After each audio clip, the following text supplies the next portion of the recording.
Salut à tous, bienvenue dans ce nouvel épisode de Gizmo. Je suis en compagnie de Saïdou pour ce nouvel épisode. Je suis ravie, un petit, Martinique-Paris, c'est pas souvent et ça fait très plaisir. Je vous le dis depuis plusieurs épisodes, l'apéro Gizmo numéro 2 arrive à grands pas. C'est le 7 décembre au bar Les Copains. Donc si c'est pas déjà fait, inscrivez-vous à l'événement Facebook, je vous le mets en description à chaque fois, mais c'est pour ça. Inscrivez-vous pour qu'on sache combien on est et que le bar, il nous attende avec impatience et que la salle soit prête et chaude. L'occasion de se voir en direct, de papoter, 3D, mais pas seulement. Donc soyez là, réservez votre mardi soir et on se voit très rapidement. Je vous le disais, je suis en compagnie de Saïdou. Salut Saïdou. Salut, salut Sandrine. Je suis ravie de faire cet épisode avec toi. On a un petit peu papoté là en amont et ça me donne très envie là d'en savoir clairement plus. Et puis tu nous racontes tout ce que tu as fait jusqu'à présent, les projets que tu as en cours et ceux que tu as encore en tête. Ça va être un épisode assez, je pense, riche et passionnant. Désolée de te mettre la pression dès le début, mais je suis toujours très enthousiaste. Écoute, on verra, on verra. En tout cas, on va en parler avec plaisir. Trop cool. Bah, si tu veux, je veux bien que tu commences par te présenter, que tu nous dises un petit peu qui tu es. Ouais, Et que tu nous racontes comment tu es arrivé dans la 3D, c'est-à-dire, les tout débuts, et comment peut-être tu as été piqué, plus jeune, comment tu t'es intéressé à ce milieu? carrément, carrément. Donc, Saïdou Bernabé, je suis aujourd'hui le cofondateur de Parallèle 14, qui est une école studio basée en Martinique. Voilà, dont j'aurai probablement l'occasion de parler. Euh, Comment je suis arrivé à la 3D? En fait, moi, j'ai grandi dans une famille d'artistes déjà. Et que depuis très jeune, je dessine beaucoup. Mais j'ai eu quand même un bac S, un bac scientifique. Euh, et forcément, encore plus à l'époque, et encore plus en Martinique, quand tu fais un bac scientifique et que tu aimes le dessin, t'as aucune option, quoi. Et du coup, voilà, j'ai atterri plutôt finalement dans une école d'art, parce que je crois que la passion du dessin a pris le dessus sur les sciences, où j'ai touché un peu à plein de choses, vraiment un peu la photo, le dessin, la peinture, le graphisme. D'ailleurs, j'étais spécialisé en graphisme. Et puis, j'ai découvert la 3D. Et moi, qui m'a bien finalement raconté des histoires, en Martinique, on a quand même tout ce qui est lié au conte créole qui est très présent dans la culture. Et je me disais, mais waouh, ça c'est génial parce qu'en fait, avec la technologie 3D, on peut raconter une histoire de A à Z. Pas besoin de caméra réelle, pas besoin d'acteurs réels, on fait tout, on crée tout le décor. Évidemment, à l'époque, j'étais convaincu qu'on pouvait tout faire tout seul, ce qui reste quand même assez rare. Mais quoi qu'il en soit, je commençais vraiment à m'y intéresser. Et là, je me rappelle à cette école d'art, j'avais mon ami Alexis Perrast, que je salue, qui est aujourd'hui dans les VFX, hein, qui est senior compositeur. Je sais plus où il est aujourd'hui, parce qu'on bouge beaucoup dans ces métiers-là, mais qui est parti, lui, justement, il a pu entrer à l'ESRA, à Paris. Du coup, il m'en avait un peu parlé, je commençais à m'y intéresser, à me dire, ben ouais, ça me plairait de continuer mon cursus d'école d'art dans une école de 3D à Paris. Et, donc, j'ai quand même obtenu mon DNAT, diplôme national d'art et technique, donc avec des compétences de graphic designer. Et j'ai passé, en l'occurrence, deux concours, un à Supinfocom et un à l'ESRA. Donc, à Supinfocom, ça a été une catastrophe. Je crois pas que j'étais si mauvais que ça. C'est que, effectivement, à l'époque, comme encore une fois, c'était très très nouveau, je savais pas me préparer un concours comme celui-ci. Et je me rappelle encore de l'entretien où c'était le chaos. J'avais mis tous mes dessins sur la table. C'était totalement le bordel. Et je pense que la nana, elle s'est dit, oh, là, lui, ça va être compliqué. Et en même temps, je n'étais pas spécialement attiré non plus par Valenciennes, qui était un peu froid quand tu sors de Martinique. C'est pas, c'est pas le truc où on se dit, je me vois bien là. Et donc, du coup, en revanche, à l'ESRA, ça marchait à Paris. Et du coup, me voilà, en fait, finalement, je suis rentré en deuxième année à l'ESRA, en sachant que la formation 3D, c'était assez récemment qu'il avait lancé, puisque c'est à la base une école de cinéma. Donc je devais être peut-être la deuxième ou troisième promotion. Il y avait Alexis qui était là, il y avait un autre pote aussi des Antilles qui était là. Et, euh, et voilà. Et donc j'ai fait la deuxième année, mais c'était tellement nouveau qu'il n'y avait pas eu assez d'effectifs pour lancer la troisième année. Ah ouais, Euh, c'était vraiment les tout débuts. c'est le tout début. En revanche, voilà en tout cas, c'est comme ça que je suis arrivé à me former à la 3D et la petite anecdote sympa d'ailleurs sur cette année de l'ESRA, c'est qu'effectivement, lorsqu'on sort de Martinique, on arrive à Paris comme ça, on est confronté à plusieurs problématiques qui sont, je trouve, intéressantes à relever. Première, parce que bon, au départ, on est souvent logé chez un parent, donc là, j'étais chez mon oncle, qui a vraiment eu la gentillesse de m'accueillir pendant 4 mois. Et 4 mois parce que finalement, trouver un logement sur Paris quand la famille est aux Antilles, c'est beaucoup plus compliqué qu'on ne le pense. Et j'ai eu droit à beaucoup de refus, à beaucoup de oui, c'est dispo et qu'on arrive, ah ben non, finalement, ben non, c'est pas dispo. Et je me disais, mais c'était bizarre parce que je me dis, mais pourtant, c'est quoi le problème, quoi? Et du coup, ça fait que mon ordinateur est resté dans ses cartons pendant 4 mois, parce que j'attendais de trouver un logement pour le sortir. Donc, je ne pouvais pas vraiment bosser de chez mon oncle, en tout cas. Donc, je mettais les bouchées doubles à l'ESRA dans mes cours et je crois que j'étais vraiment prolifique, quoi. Parce que aussi, ça me passionnait et puis parce que, tu sais, il y a ce truc où tu te dis, bon, je suis pas dans les meilleures conditions, mais il faut que je donne le double de ce qu'il y a à fournir comme travail, quoi. Euh, J'étais dans un petit groupe avec deux autres gars pour le film de fin d'année. Donc, Thomas Dobrovolski, qui est prof d'ailleurs à l'ISA, je crois, si je ne dis pas de bêtises, ou l'ISART, en masse. Désolé Thomas si je me trompe d'école. Et puis on avait un autre qui nous a lâché en cours de route. On s'est retrouvé à deux. Thomas, c'est quelqu'un de Cherbourg. Donc il avait un petit côté un peu comme moi où il débarquait sur Paris. On est devenus très très potes. Et, euh, et finalement, on avait pris un peu de retard, surtout que le gars nous a lâché sur notre film de fin d'année. Et il m'a dit, écoute Saïdou, j'ai des potes qui ont une maison à Caen. Et on va s'isoler à Caen. On pose des machines dans un garage et on finit le film. Et il y a un côté, c'est un peu Steve Jobs, dit allez, c'est parti. Et on est parti de Paris, on est resté ça se passait pendant les vacances, je crois, de mémoire, je me rappelle plus trop du timing. On a bossé comme des malades, comme on a pu, se livrer avec nous-mêmes, mais dans un cadre super cool, avec des amis très très très sympas. Et je me rappelle on est redescendu sur Paris le jour même de l'examen. On a pris le train à toute vitesse, un peu sur le fil, tu sais, et on s'est assis dans le train avec le film en main en se disant bon ben, on a fait ce qu'on a pu. Maintenant, ce qui arrive, arrive. Tu vois, mais en mode pas forcément satisfait parce qu'il y a toujours des trucs à améliorer, mais tu dis, on verra ce qui se passe. Et quand on arrive à Paris, c'était marrant parce que on se rendait compte qu'on était les premiers à livrer le film et que toutes les équipes sur Paris, il y avait des gars très très bons, mais c'est tous un peu à la bourre, en galère, en train de finir les derniers plans. On se dit, tiens, c'est bizarre ça. Mais nous, on était zen, tu sais, mais en mode, tu sais, le zen où tu te dis, de toute façon, on est mort déjà, quoi. On est déjà mort, donc c'est pas grave, ça sera pourri, ça va pas le faire. Et quand démarre le jury, il y a une première équipe qui passe et qui se fait allumer par le jury, quoi. Mais en mode, mais c'est quoi ça? Mais c'est catastrophique, mais comment on peut faire un travail comme ça? Et nous, on est encore plus en mode, bon, ben voilà, après c'est notre tour, la sentence, on met déjà le coup dans la guillotine, quoi. Et ils regardent notre film, et il y a un petit blanc à la fin du film. Et ils disent, ah ben voilà, ça c'est un film de deuxième année. C'est ça qu'on attend. Voilà, c'est ce genre de résultat qu'on attend. Et là, il commence à citer des références auxquelles on n'a même pas pensé. Ah ouais, là, on voit l'inspiration Chaplin et tout. J'étais là, ah ouais. Et c'était juste surréaliste. On était là, non, mais attends, c'est une blague, ils sont sérieux. Et en fait, on s'est retrouvé avec notre groupe premier de la promo. Et c'était une super expérience. Et, euh, et puis, du coup, c'était lancé, quoi. C'était lancé pour la 3D, pour moi. Je me suis dit, ouais, ça, ne serait-ce que pour vivre des trucs comme ça, allez, on est à fond. Et c'est parti. Et puis pour le coup, ça te plaisait et vous étiez à fond, vous étiez donné les moyens, c'était, dans l'apprentissage, toi, tu avais trouvé ta place, c'était ce que tu voulais continuer à faire et tu t'es rendu compte que pendant ces études, que le graphisme, c'était sympa, mais la 3D, c'était encore mieux.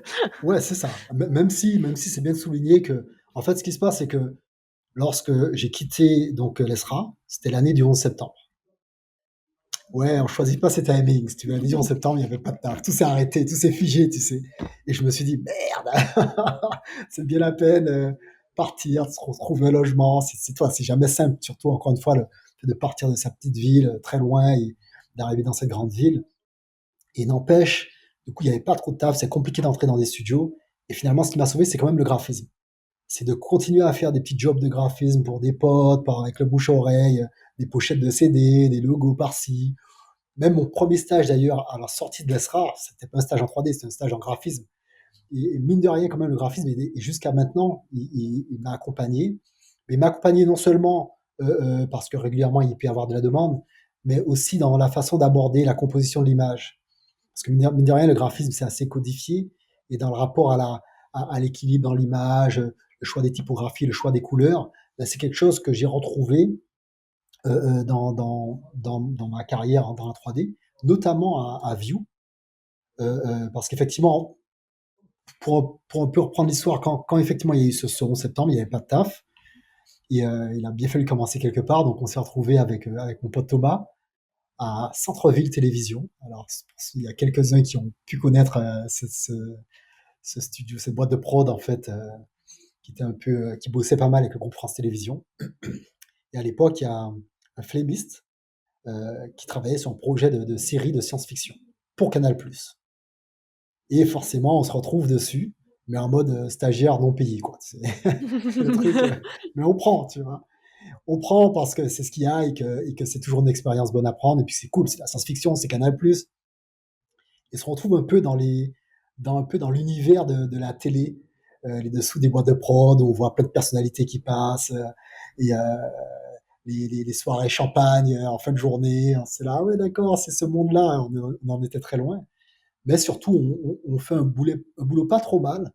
Là, je rencontre deux amis, déjà notre superviseur, qui était Nicolas Dandrade, qui à l'époque, c'était un gars plus jeune que moi. Alors, c'était le premier truc. Je dis, bah attends, mais comment ça se fait que je sors d'école, je vois un gars plus jeune que moi, c'est mon superviseur, avec le sentiment d'apprendre plus pendant une expérience comme celle-ci que pendant une année d'école, quoi. C'était dingue. Et Nicolas, il avait son mentor un peu, qui est Nicolas Etaidi, qui est superviseur à MPC aujourd'hui, qui à l'époque était déjà superviseur dans de gros studios, et qui venait nous voir. Et là, je me disais, mais waouh, attends, je suis quand même déjà une pointure, et qui nous apprenait plein de tips, des trucs de dingue. Et finalement, cette première prod m'ont payé. J'ai appris énormément. Ça m'a permis d'avoir aussi des choses à montrer dans ma showreel, pour ensuite aller postuler dans d'autres studios. Et, euh, et c'est comme ça notamment que j'ai atterri à Vue, donc, dont je parlais tout à l'heure. Donc Vue qui à l'époque, à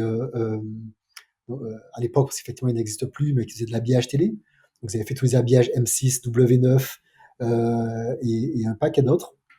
Et effectivement, avec le réalisateur, directeur emblématique de Vue, qui a un tempérament assez fort, euh, que tout le monde connaissait sur la place, personne ne voulait bosser avec, et qui lui voulait bosser avec moi parce qu'à un moment donné, je pense que voilà, quand il a fait un peu cet acting de réal, un peu ouais, c'est de la merde, ça va pas et tout, que je lui dis bah mais concrètement, vas-y, qu'est-ce que tu veux, je venais d'arriver, je lui dis vas-y, qu'est-ce que tu veux, assieds-toi là, on va le faire en direct.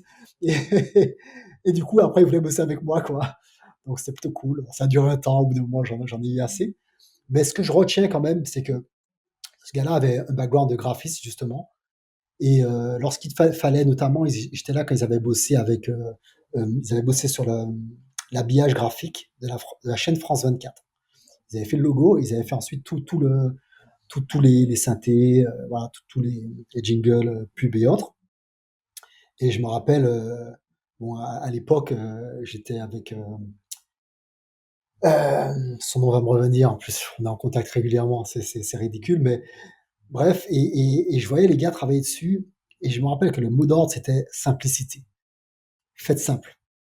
Faites pas des images brouillons, des trucs, de l'animation dans tous les sens. Faites simple. Il faut qu'on sache lire l'image, qu'on sache lire l'information immédiatement. Et j'avais un peu suivi le process, et j'avais trouvé ça vachement enrichissant, vachement instructif aussi. C'est quelque chose qui m'est resté et qui sert encore aujourd'hui, et je vois dans l'efficacité d'une image. J'ai eu l'occasion aussi de bosser sur un court métrage Disney avec Riri, Fifi, Loulou, qui est sorti en DVD. Ça, c'était à Sparks. Et pareil, c'est intéressant de voir comment Disney abordait la composition de l'image. Il y avait vraiment toujours ce côté de simplicité, c'est-à-dire les couleurs étaient claires, on savait que les personnages avaient un code couleur précis, l'arrière-plan c'était ça, il n'y avait pas trop de dégradés dans tous les sens, les choses se mélangeaient pas, c'était pas fouillis, il fallait toujours que ce soit très lisible, et c'est ça qui donnait l'efficacité d'une image. Et pour moi, c'était des super enseignements et qui ont encore une fois rejoint ma formation de graphisme et qui font aujourd'hui aussi, qui sont encore la base de comment j'aborde et comment j'enseigne d'ailleurs les VFX aujourd'hui, quoi. Simple et efficace pour, aller droit au but, Ouais, et pouvoir délivrer, l'histoire sans fioriture et c'est la même chose quand tu as un spot télé ou un micro jingle de 3 secondes, il faut que tu vois le logo et si tu es perturbé par tout ce qui est autour, c'est fini et quelque part, c'est que tu t'es planté. très clairement. J'ai pas tu es partie un peu toute balle et j'ai pas eu le temps de te poser la question. En Vas-y. sortie d'école, tu voulais faire quoi? Est-ce que tu avais un but en tête? Est-ce que tu voulais rentrer dans certains studios? Là, tu nous as un peu expliqué et peut-être que j'ai mal lu à travers les lignes que tu as un peu essayé de prendre, ce qui venait et peut-être te laisser porter au fil de l'eau sur, les différentes opportunités que tu allais pouvoir choper. Est-ce que tu avais un but ou juste, tu te disais: «Bah, on verra bien ce qui vient, je vais prendre expérience après expérience et on verra où le bateau il navigue, jusqu'à quelle contrée ou quel Ouais. studio?» Non, non, c'est vrai, effectivement, quand je suis sorti de l'école, et quand je me suis lancé dans l'aventure de la 3D, moi, je voulais travailler sur du long métrage. Que ce D'accord, soit d'animation ou VFX, du long métrage, et je voulais aussi faire de l'animation. C'était vraiment mon truc. J'aime, moi qui suis d'ailleurs assez gestuel dans ma façon d'être et qui fait du théâtre aussi plus jeune, j'étais vraiment attiré par l'animation. Le problème que j'ai eu, c'est que euh, à l'époque, lorsqu'on voulait faire de l'animation, il fallait avoir un bon rig. Et le rigging, c'était pas, non seulement c'est pas mon fort, mais il n'y avait pas autant de tutoriels que maintenant, il n'y avait pas de rig même tout fait comme maintenant. Il fallait se le taper et forcément, qu'on a fait qu'une année d'école, parce qu'encore une fois, je fais que la deuxième année. Après, ils n'ont pas ouvert de troisième année. On n'a pas les compétences de rigueur pour pouvoir ensuite travailler l'animation. Du coup, bon, je me suis un peu accroché à ça, mais j'ai pas eu vraiment l'opportunité de développer cette partie-là. Et effectivement, parce que même si on a ces objectifs, notamment le long métrage, on se laisse un peu porter par la vague, mais de fil en aiguille, je me suis retrouvé plutôt à faire du texturing et du lighting, mais ce qui m'a aussi quand même plu parce que ça contribue de l'esthétique de l'image et voilà, et ça m'a parlé aussi. J'avais vraiment le sentiment à travers le lighting de peindre l'image, voilà, de poser les couleurs, poser le volume, etc. Et, euh, et voilà, et ce qui fait qu'aujourd'hui, c'est vraiment mon domaine de prédilection. et tes spécialités en l'occurrence. Tu peux nous raconter la suite? C'est-à-dire après ces, 1ères expériences, est-ce que tu continues à plutôt bosser pour l'habillage et pour la télé? Est-ce que tu essayes de faire peut-être un peu plus de prod pour faire des longs métrages et peut-être un peu plus accéder à ce que tu voulais réellement faire? Comment ça s'est passé et comment tu t'y es pris? Alors ouais, c'est vrai que c'est toujours marrant parce que pareil, donc là, je suis donc lancé avec après centre-ville. Voilà, ce qui se passe, c'est que sorti de centre-ville, je me dis bon, maintenant il faut que je trouve du vrai taf, il faut que je fasse rentrer des Ouais. sous parce que mes parents quand pas Parce que d'argent, pour ça va un l'instant, il petit y a rien moment. sur le compte en banque. Voilà, là, ça pique un peu. Et là, je me mets en discutant avec un pote, je me dis ah, on va essayer un truc assez marrant. On s'est rendu compte que dans la plupart des studios, il y a au moins un Nicolas ou un Olivier. Et Lol, là, je c'est me mets à faire un drôle. truc. Ouais, c'est drôle, hein, c'est vrai. Et là, je me mets à appeler les studios, tomber au secrétariat, et je fais oui, bonjour, je voudrais parler à Nicolas, s'il vous plaît. Et il me dit Nicolas, oui, oui, Nicolas. Ok, ne quittez pas. Et on passait, voilà, franchement, je veux dire, allez, 2 fois sur 3, on me passait quelqu'un. Et là, je faisais bon, salut Nicolas, écoute, on ne se connaît pas.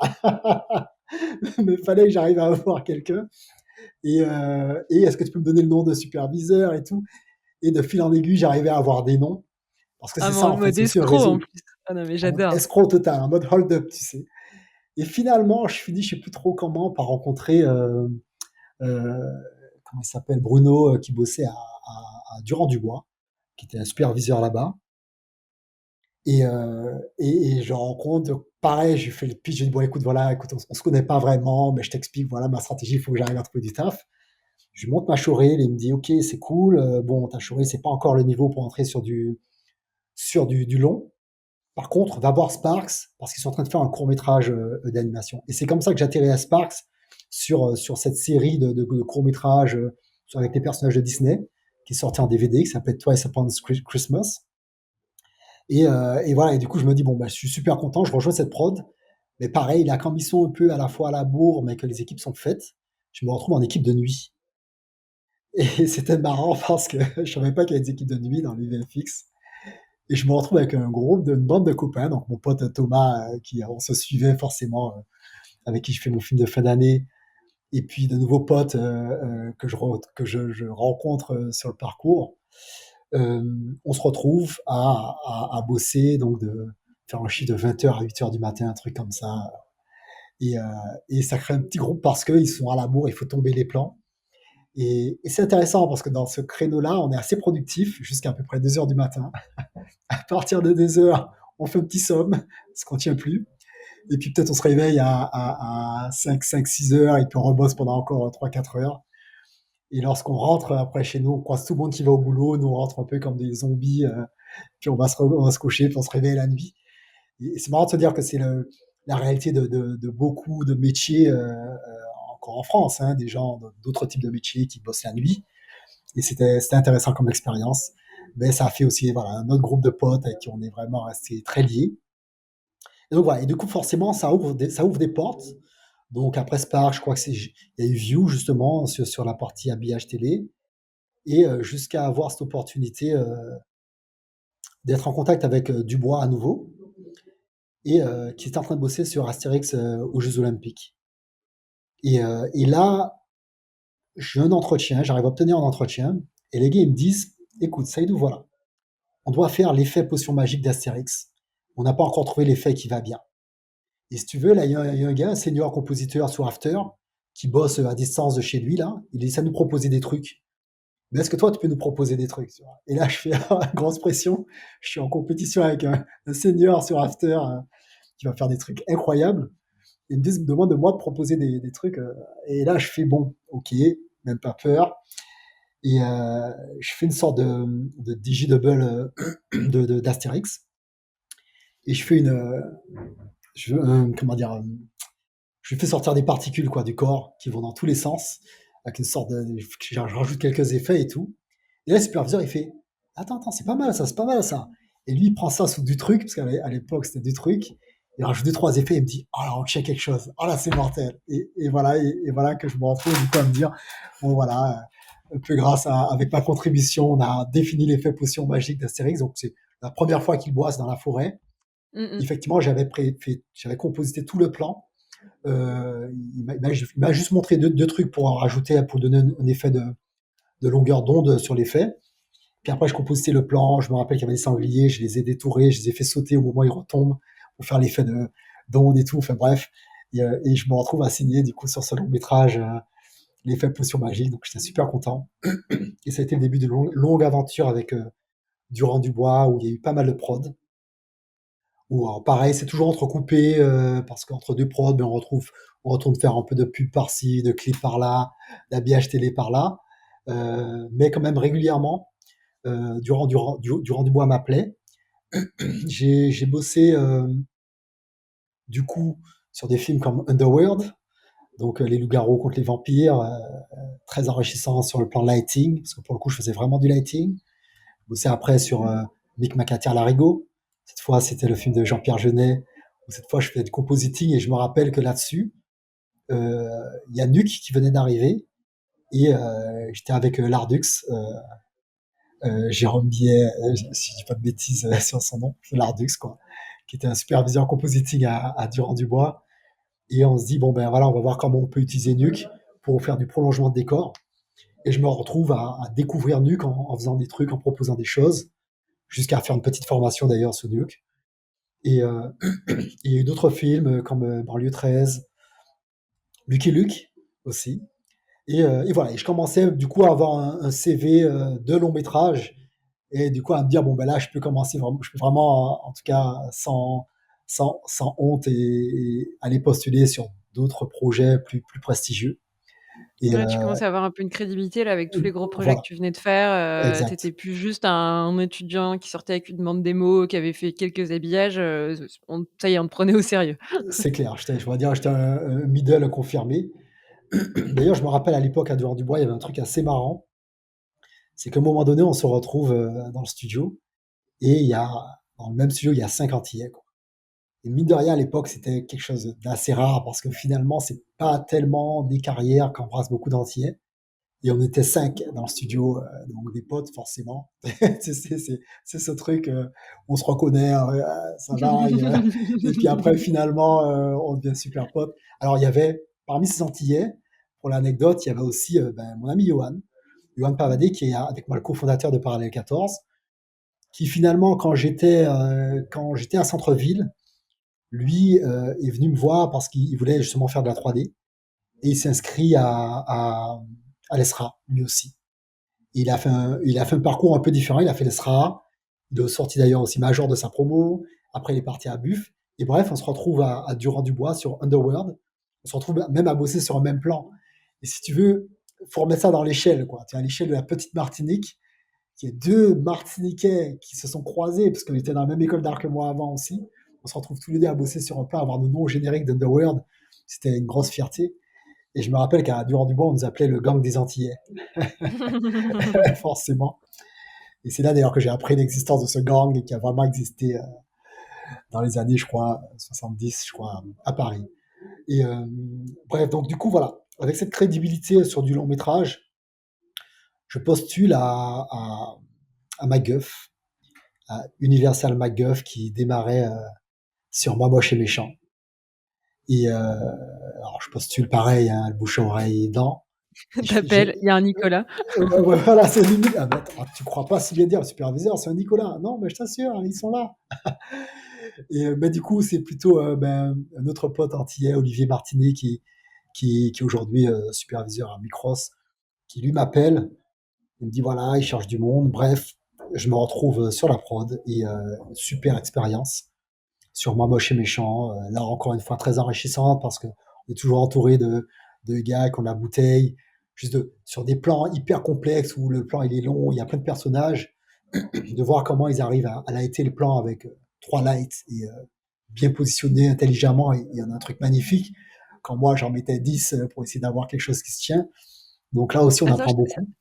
c'est ce que je vais t'arrêter là-dessus, c'est intéressant ce que tu dis, tu avais une expérience où ça y est, tu arrivais à faire ce que tu voulais en lighting, mais Ouais, là, tu te confrontais à des mecs qui, dans la simplicité et on va revenir à au début de notre conversation, arrivaient à être assez intelligents pour, placer le minimum de lights, mais qui allaient en faire, beaucoup, voire qui allaient être plus efficaces que toi qui commençais à multiplier et qui faisait un peu des lights pour contrer l'autre light et tout à progressivement un fait. peu s'équilibrer, mais Exactement. Parce que surtout, quand on remet dans le contexte, on n'était pas encore avec les Arnold ou autres d'aujourd'hui. On était encore sur du mental ray. Alors, pas à ma gueule, mais je veux dire, moi, je sortais de l'école mental ray où, à un moment donné, quand tu veux simuler des rebonds de lumière, il faut que tu mettes ta petite rim light qui va bien, ta bounce light. Et, et bref, pour que ton plan soit équilibré, t'en mettais un paquet, quoi. Puis après, ça dépend des écoles, mais bon, voilà, moi, j'étais un peu pas. C'est un peu l'école de la bidouille où tu te dis, bon, à l'arrivée, l'intérêt pour moi, c'était que le plan soit beau, tu vois, et qu'il fonctionne. Donc, je m'assurais qu'il fonctionne à la fin. Mais c'est vrai que je me rendais compte, forcément, plus tu rajoutes des lights, plus il y a des ombres, plus c'est long à rendu. Et je voyais des gars qui, sur un plan en séquence, avec un travelling caméra de malade, avec 50 personnages, 50 millions dans le plan, il avait genre 3 lights. Et je faisais, pas possible. Et du coup, non seulement il travaillait plus vite, parce qu'il faisait 3 lights, ça marchait déjà assez bien, et puis il faisait peut-être de petits ajouts, etc. Mais c'est super efficace, c'était plus rapide à rendre. Et je commençais effectivement à aborder le lighting différemment aussi, parce que du coup, tu te rends compte que non, tout est question de se dire, pour que ça ait l'air réaliste et naturel, voilà, tu te dis, bon, ben, ok, si je place ma lumière bien de cette manière-là, plus telle autre, ben déjà, j'ai rendu globalement sur l'ensemble de la séquence qui fonctionne. Et après, je vais mettre des petites lights ponctuelles pour déboucher là ou là, mais ça fonctionne, quoi. Et voilà, et pareil, ben, ce genre d'expérience, ça fait aussi mûrir sur la façon d'aborder le lighting. Et j'ai adoré, même si, pour être tout à fait honnête, même si je me barrais en voyant les animations, le film est sorti en même temps que Toy Story. Et si tu veux, moi je me disais, ça va être une catastrophe ce film. On est français, on est bon, mais on n'est pas encore au point. Et j'y croyais pas, pour être tout à fait honnête. Euh, et, et, euh, et même forcément, en plus quand tu as bossé dessus, si tu veux, tous les points d'amélioration, si tu veux, ils te sautent aux yeux et tu fais, oh là là, mais c'est ouais, catastrophique, oh c'est quoi ce plan, oh c'est horrible. Et tu puis plus c'était neutre, succès. Ouais, ouais, ouais, t'es plus neutre du tout, c'est fichu. Et finalement, c'était un énorme succès. Et du coup, très fier d'avoir bossé dessus, quoi. Et, et puis c'est surtout, en fait, ce qui se passe aussi que j'ai découvert assez tôt, que j'ai découvert en bossant sur un clip des L5, Alors, je sais pas si tu te rappelles, il y a le Ça, c'est 5, collector quand même, hein. c'est collector. C'est collector, le boys band c'était même pas les L5, les L5 étaient encore pas trop mal. C'était les Watford, les Watford, Ah, les Watford, si, je les vois, je Watford. vois. Ah bah, c'est Si tu veux, aussi tu très bosses sur le collector. clip, mais t'as un petit peu honte, quoi. Tu dis, oh là là, bon, faut manger, quoi. Et ben, je me rappelle toujours, et ça fait un vrai shift aussi dans ma tête, où, euh, où je vais chez une petite cousine et elle me dit alors, tu fais quoi en ce moment et tout. Je dis ouais, ben, je suis en train de bosser avec un peu la honte sur un clip des Watford. Et là, bam, je vois des étoiles dans ses yeux. Elle me dit waouh, génial, j'adore. Et là, je suis devenu le super cousin, quoi, tu vois. Et là, tu dis mais ouais, mais en fait, finalement, c'est ça l'objectif et c'est ça qui est kiffant en fait dans ces domaines-là, c'est de créer l'émerveillement dans le regard de l'autre en fait. Tu y contribues et c'était ça sur Moi moche et méchant, c'est-à-dire que évidemment moi je vois tout ce qui va pas, mais concrètement le film a été un succès parce que les ingrédients étaient là quoi si tu veux. Et ça ouais, ça j'ai vraiment adoré ça, de dire que finalement c'est pour les autres que je bosse et c'est d'autant plus motivant que tu dis je vais le faire bien parce que je sais que ça va faire rêver des gamins et ça c'était top. Parce Tu qu'on vois. englobe un petit peu sous l'étiquette, divertissement, le but c'est de Ouais, proposer un show qui, va plaire en absolument. fait à un public et le public c'est soit des gamins, soit, des adultes, soit les 2 et en fonction de comment est racontée l'histoire et qui sont les personnages, ça touche plus ou moins et tu es pas forcément le public visé, il faudra que tu bosses dessus mais il y aura des gens en le regardant qui probablement, oui, vont avoir des étoiles dans les yeux, C'est voire vont le clair. mater plusieurs fois d'affilée et vont Grave, grave, l'adorer, grave, grave. Non, c'est fou, quoi. Et là, tu relativises sur les choses, du coup, et t'avances, quoi. Donc voilà. Donc, pour continuer un peu l'histoire, si tu veux, forcément, avec moi moche et méchant dans la poche, là, je me dis, ça y est, je suis le roi du pétrole, je vais pouvoir aller bosser sur n'importe quel film et sur Toy Story, allez. et certaines stories à aller. Mais en tout cas, ce qui est sûr, c'est qu'avec un groupe de potes, dont Johan Pavadé, Olivier Martini, dont j'ai parlé tout à l'heure, donc un groupe d'Antillais, et Damien Bataille, qui est lui réunionnais. On se dit, les gars, on va partir à la conquête du marché londonien, quoi. C'est-à-dire là, c'est ça, le temps est arrivé, on a fait assez d'expérience à Paris. Johan, il avait bossé à Buff, donc sur du long, il avait ses expériences en long. Olivier, on s'était croisé sur Moi moche et méchant. Damien était un peu plus jeune que nous, mais il était très très fort. Il faisait du script, il développait des scripts, tout. On se dit c'est bon les gars, on part à Londres et nous voilà en fait à partir en mode sac à dos, tu sais, avec nos bandes démos en cassette VHS, parce que c'était ça à l'époque. Peut-être on s'est peut-être déjà cédé là, peut-être que.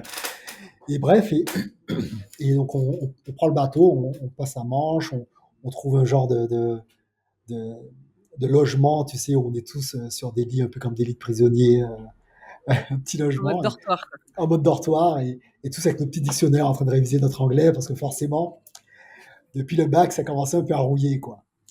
Et c'est surtout que la journée, on faisait le tour des studios de Londres.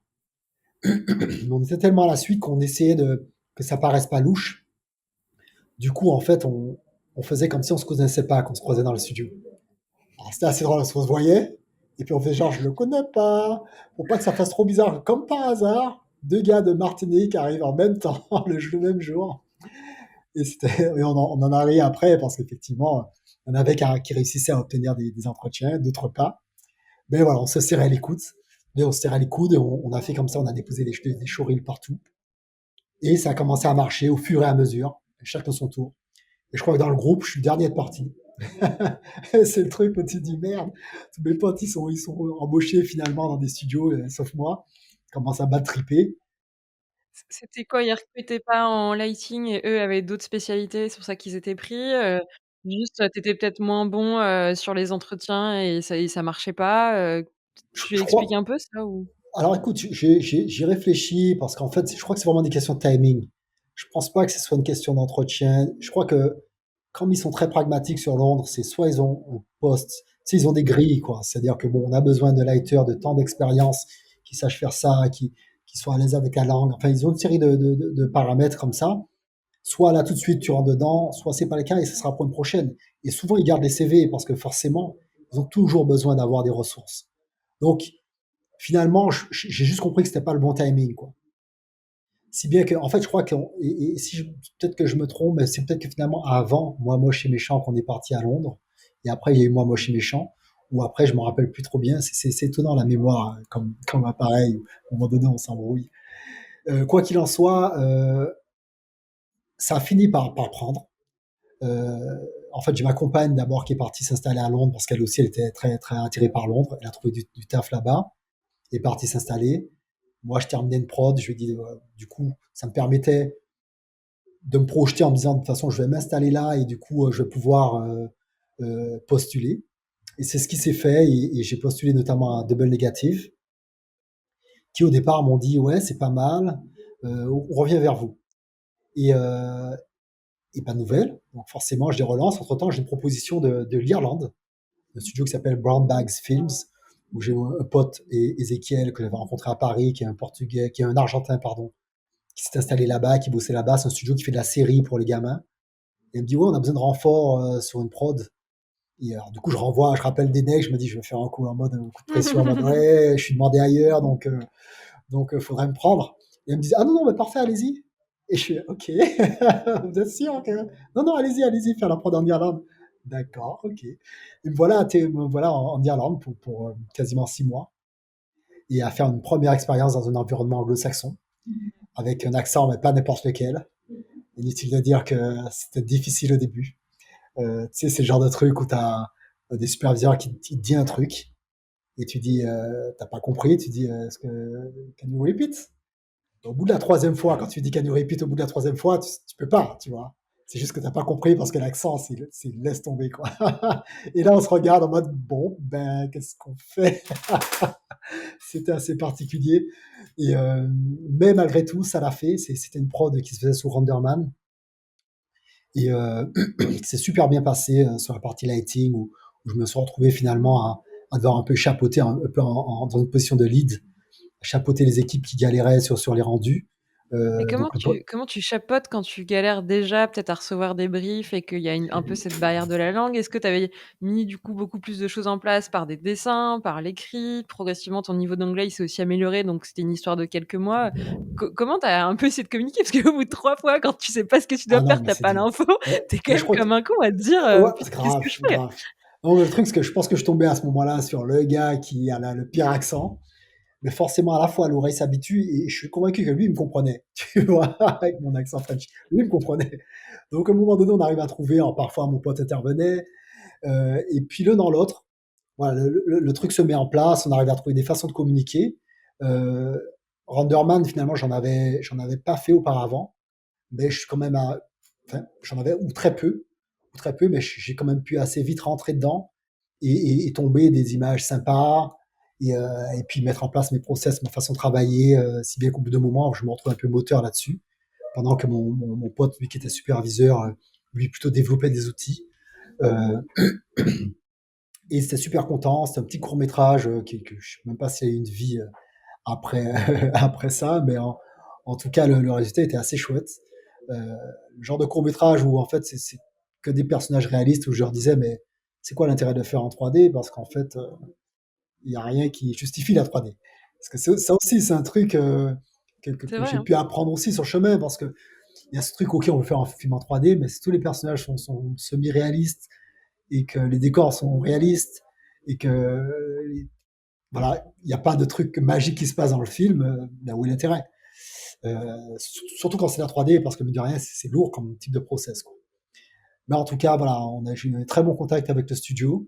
Euh, et ce qui m'a permis, finalement, naturellement, en rentrant sur Londres, de retourner vers de balles négatives. Et ce que j'ai compris, c'est qu'en fait, eux, ils voulaient être sûrs que j'allais m'en sortir dans un environnement anglo-saxon. Et ce qu'ils ont dû naturellement faire, c'est appeler Brown Bags Films, se dire, OK, comment ça s'est passé? Et du coup, bah, tout de suite après, ils m'ont pris. Et ils m'ont pris sur John Carter. Ils m'ont pris sur John Carter, et là, j'étais super content parce que John Carter à l'époque, c'était la grosse prod sur Londres. Disney, Pixar, Andrew Stanton, il y avait 4 studios qui bossaient dessus simultanément, des milliers de personnes. Et voilà, j'étais super content d'être dessus en me disant que c'est marrant quoi, de se retrouver à côté de pointures et de se dire bah ouais, bah, j'ai aussi ma place finalement. Mine de rien, j'ai fait mon petit bonhomme de chemin, j'ai quelques longs à mon actif. j'ai aussi ma place, mais il y a toujours ce truc où tu te dis: «Mais waouh!» Et je me rappelle et là aussi, c'était quand même assez particulier parce qu'à John Carter, on était 4 antillais. Tu vois? Et 4 antillais sur 1000 personnes donc j'en parle parce que c'est vrai que mine de rien, venir d'une île, Mmh mh. c'est particulier. C'est-à-dire que même dans son rapport au monde, c'est particulier. On sait qu'il y a le monde autour, mais on est tellement finalement isolé dans ce petit cocon de paradis, en même temps très complexe parce que tout est petit et que les choses n'avancent pas vite. Que du coup, de se retrouver là et de se retrouver là avec d'autres compatriotes, tu dis waouh, on a réussi à passer ces frontières mentales finalement correspondantes aux frontières mentales de l'île, quoi.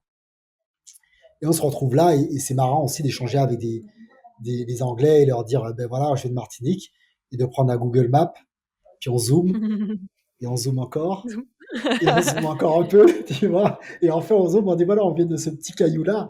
Et les écarts qui disent ah ouais, waouh. Donc, et puis évidemment, entre nous, on parle créole dans les couloirs du studio, notre petit plaisir pour se dire qu'est-ce qu'il raconte. Voilà, ça c'est le petit testant. Mais je me rends compte que mine de rien, parce que quelque part, ça pose aussi la question de la diversité dans les VFX.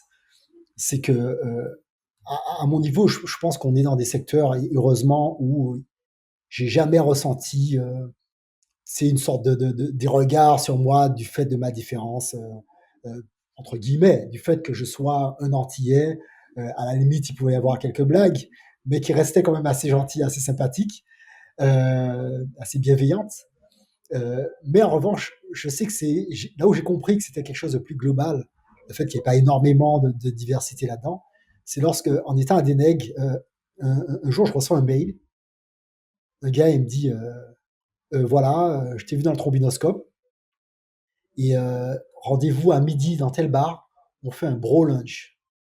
Et je me dis bro lunch, qu'est-ce que c'est? Enfin, ça m'intrigue parce que je regarde du coup le gars dans le trombinoscope, je vois que c'est un Afro-américain, j'ai dit oh, il y a une révolution qui se prépare, là, je suis chaud.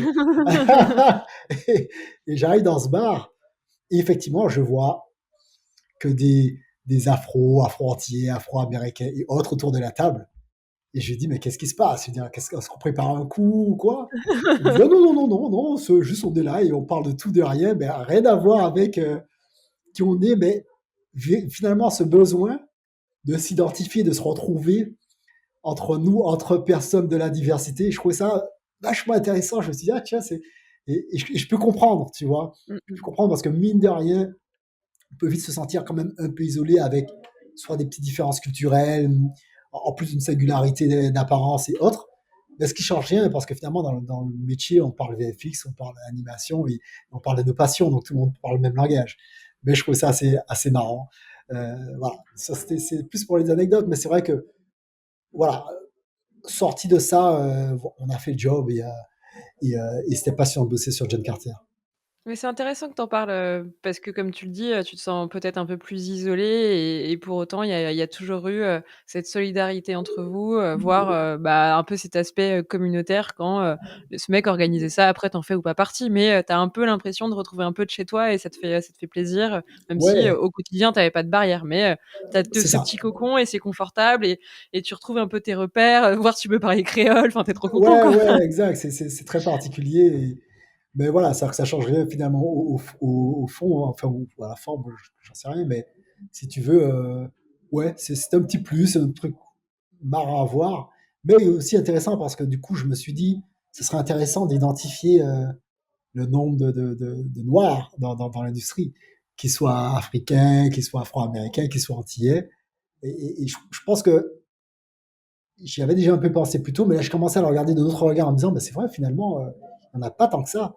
Et il n'y a pas de raison particulière. Est-ce que c'est des questions de choix de cursus? Est-ce que c'est des questions de... Parce que il n'y a pas de discrimination dans les studios. Donc, je crois que c'est vraiment, ça m'a vraiment intrigué de me dire, mais pourquoi il n'y en a pas davantage? C'est des métiers quand même super passionnants. Tu voyages, tu es bien payé, tu bosses sur des super boulots. Donc, ça va déjà commencer à mettre la réflexion dans ma tête, quoi. Mais Tu as des pistes à nous de réflexion à nous donner là-dessus? Qu'est-ce que tu as pu ben, pour moi, la piste, où c'est un est-ce peu que ça t'a amené? ça m'a amené dans le projet actuel, finalement, quelque part.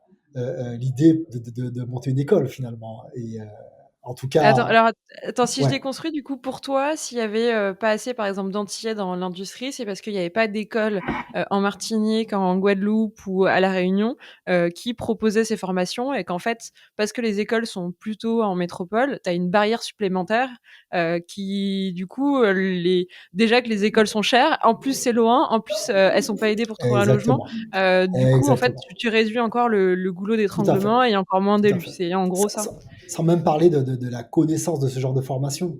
Si tu veux, les conseillers d'orientation en Martinique, ils n'ont aucune idée qu'on peut bosser dans ça. Tu vois, je te jure, bah, et on l'a expérimenté. Donc, ça réduit forcément le spectre. Il y a la dimension, comme tu dis, la dimension éloignement, la dimension coût, la dimension connaissance même des choses. Et effectivement, régulièrement, la plupart des écoles sur l'Hexagone ont parfois un ou deux Antillais. Après, faut-il encore qu'ils arrivent à bosser dedans, parce qu'on sait bien que dans les écoles, il n'y a jamais 100% de personnes qui trouvent du boulot dans l'industrie. Donc, mais voilà, ça réduit le truc à l'entrée. Et je me suis dit, déjà, tout simplement égoïstement, en me disant, mais attends, moi, en tant qu'antillais, j'ai adoré, j'adore ce métier-là. Bah, si je peux permettre à mes jeunes compatriotes de vivre ça aussi, bah, autant mettre quelque chose en place. En tout cas, c'était l'un des éléments qui m'a amené à ça. Euh, mais enfin voilà. Mais c'est vrai que, en tout cas, quand la réflexion a démarré, je me suis dit, ça vaudrait le coup de l'approfondir et de voir ce qu'on peut faire. Surtout que lorsque quand on a commencé à devenir très pote avec Yohan Pavadé, du coup, à l'époque, et que c'était l'époque où je commençais à peine à bosser, déjà, on se disait, ouais, un de ces quatre, on va rentrer en Martinique, on va monter une école de 3D. Déjà, on avait cette volonté parce que déjà, nous, on avait connu le fait de devoir partir, s'installer, et on se disait, mais attends, c'est trop génial, l'école de 3D, on faudrait le faire en Martinique. Donc, on en avait déjà parlé, et du coup, ben, au fur et à mesure de de notre carrière, de nos années d'expérience, les choses ont un peu mûri, et c'est quand on était à Londres qu'on a recommencé à en parler. Et ce jour où Johan vient me voir, et il me dit, ouais, je commençais à bosser avec Yannick, donc Yannick Honoré, un autre pote lead animateur à Micros, il me dit, ouais, on veut monter une école de 3D en ligne. C'était l'époque où il y avait pas mal d'écoles de 3D en ligne. Et à l'époque, je dis, écoute, franchement, c'est un super projet. Et tu sais, je suis même prêt à vous rejoindre dans l'aventure, parce que moi, je continue à garder en tête qu'il faut qu'on monte une école de 3D en Martinique. Donc, ce qu'on fait, c'est que tu prends le lead sur l'école de 3D en ligne, et quand ça se développe et qu'on rentre en Martinique, on relie les deux projets et on crée une école de 3D en Martinique. Et là, on commence un peu à échanger dessus. Quand on était à Londres, voilà, on commençait en mode side business, tu sais, on faisait des business plans sur l'école en ligne. Sauf que, sauf que ce qui se passe, c'est qu'entre-temps, Yannick a une super proposition, je crois que c'était à Vancouver.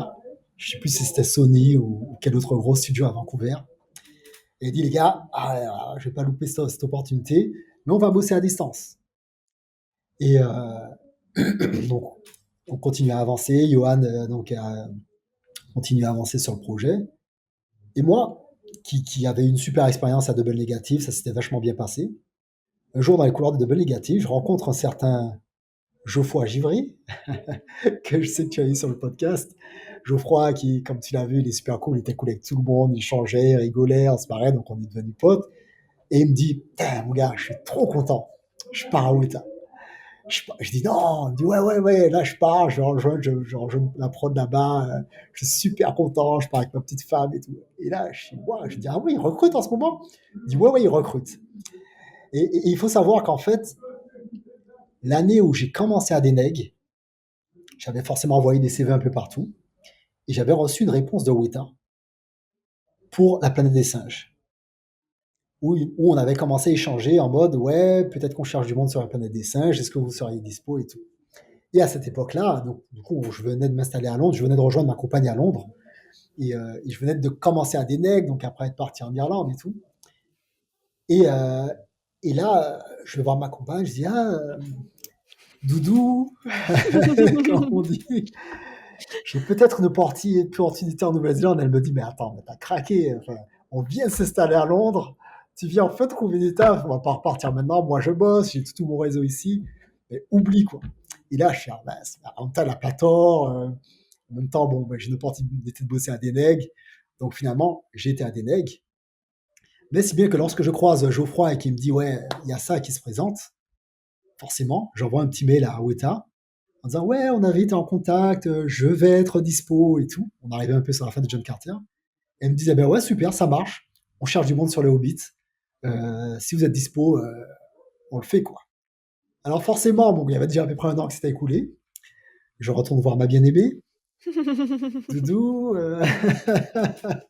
ça va?» Et donc, je lui dis, je lui explique, je lui dis: «Bon, voilà, j'ai une opportunité de malade, là, c'est Weta, et je sens que cette fois-ci, il faut pas la louper, quoi». Et pareil, bon, elle me dit: «Mais attends, même pas en rêve». Je lui dis: «Mais attends, on va prendre le temps de considérer les trucs». Et là, on tape sur Google, on tape Nouvelle-Zélande, Wellington, et là, on voit des paysages de malade. Et on s'arrête, on fait waouh! Et je crois que c'est vraiment, en fait, ce qui nous a, et ce qui l'a convaincu.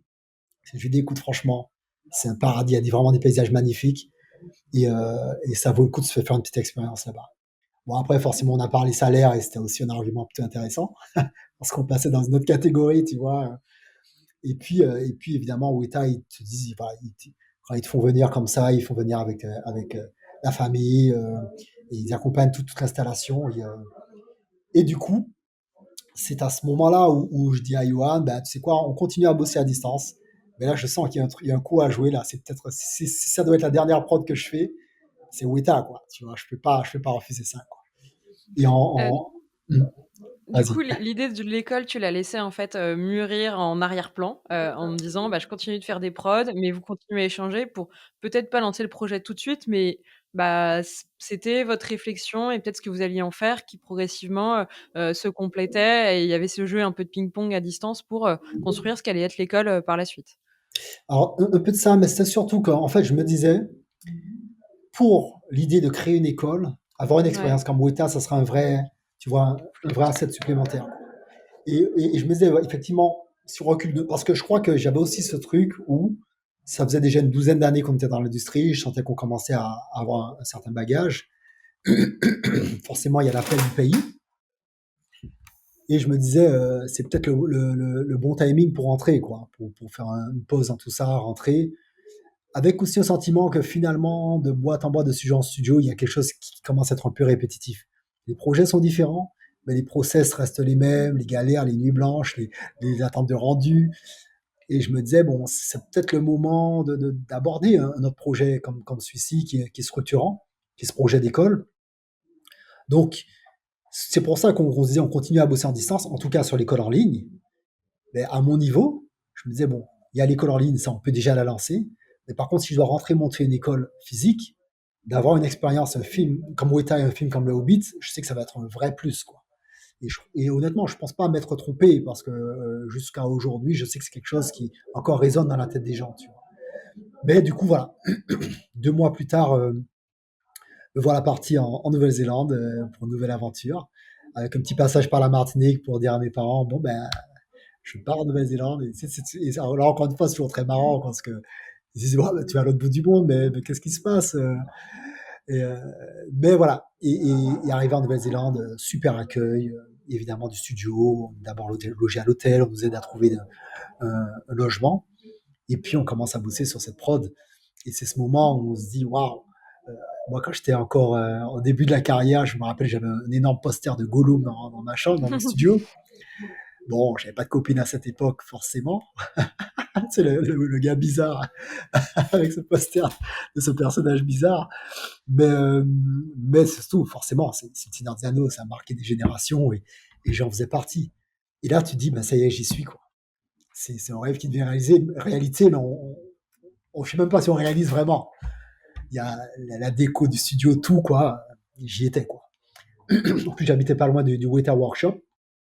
Donc c'était vraiment top à tous les niveaux. Et la prod a démarré assez vite. Et assez vite, elle a été intense. Et du coup, et puis voilà. Et puis du coup, c'était parti pour cette nouvelle réalité pendant un an. J'ai fait une année en Nouvelle-Zélande. Tu disais que tu avais un peu besoin de ça et que aller en Nouvelle-Zélande, bosser sur ces grosses prods, bosser chez Weta, ça allait un peu compléter, tout ton bagage. Hem, qu'est-ce que tu as appris, même si c'est un peu dur à le résumer comme ça, mais hem, qu'est-ce qui t'aurait manqué, si tu avais pas fait ces prods, aujourd'hui pour faire l'école? En fait, si tu veux, c'est le truc de se dire, alors c'est peut-être un truc très classique, on se dit, bon, on démarre une carrière, on a envie de progresser. Je voulais bosser dans le long métrage, je commençais par par ce projet de série de science-fiction qui n'est jamais sorti. Après, j'ai fait un peu de clips, un peu de pub, un peu d'habillage télé, et boum, premier long métrage arrive. C'est du long métrage français. Après, il y en a un deuxième, un troisième, troisième. Boum, premier long métrage, cette fois américain, moi moche et méchant. Je me retrouve à Londres. Il y a cette idée vraiment d'évolution. Et pour moi, parmi les plus gros studios, ben, tu avais Disney, ILM, Weta, éventuellement de DreamWorks. Et voilà. Et tu te dis, bon, ben, si j'arrive à un moment donné à me hisser au rang des plus grands studios, j'aurai le sentiment d'avoir fait le tour, et puis de voir réellement comment ça se passe dans ces grands studios. Tu voulais un peu cocher toutes les cases et te dire, Co- «J'ai co- fait le tour sans regret», Tout à fait, tout à fait. Et effectivement, ce qui m'a par contre surpris, c'est que juste avant, j'étais à Londres. Donc Paris, Londres, Nouvelle-Zélande. Et ce qui se passe, Wellington. Et ce qui se passe, c'est que à Paris, il y a cette French touch. La French touch, finalement, se définit par une certaine sensibilité, une certaine approche de l'image, mais aussi cette capacité à être un peu touche à tout.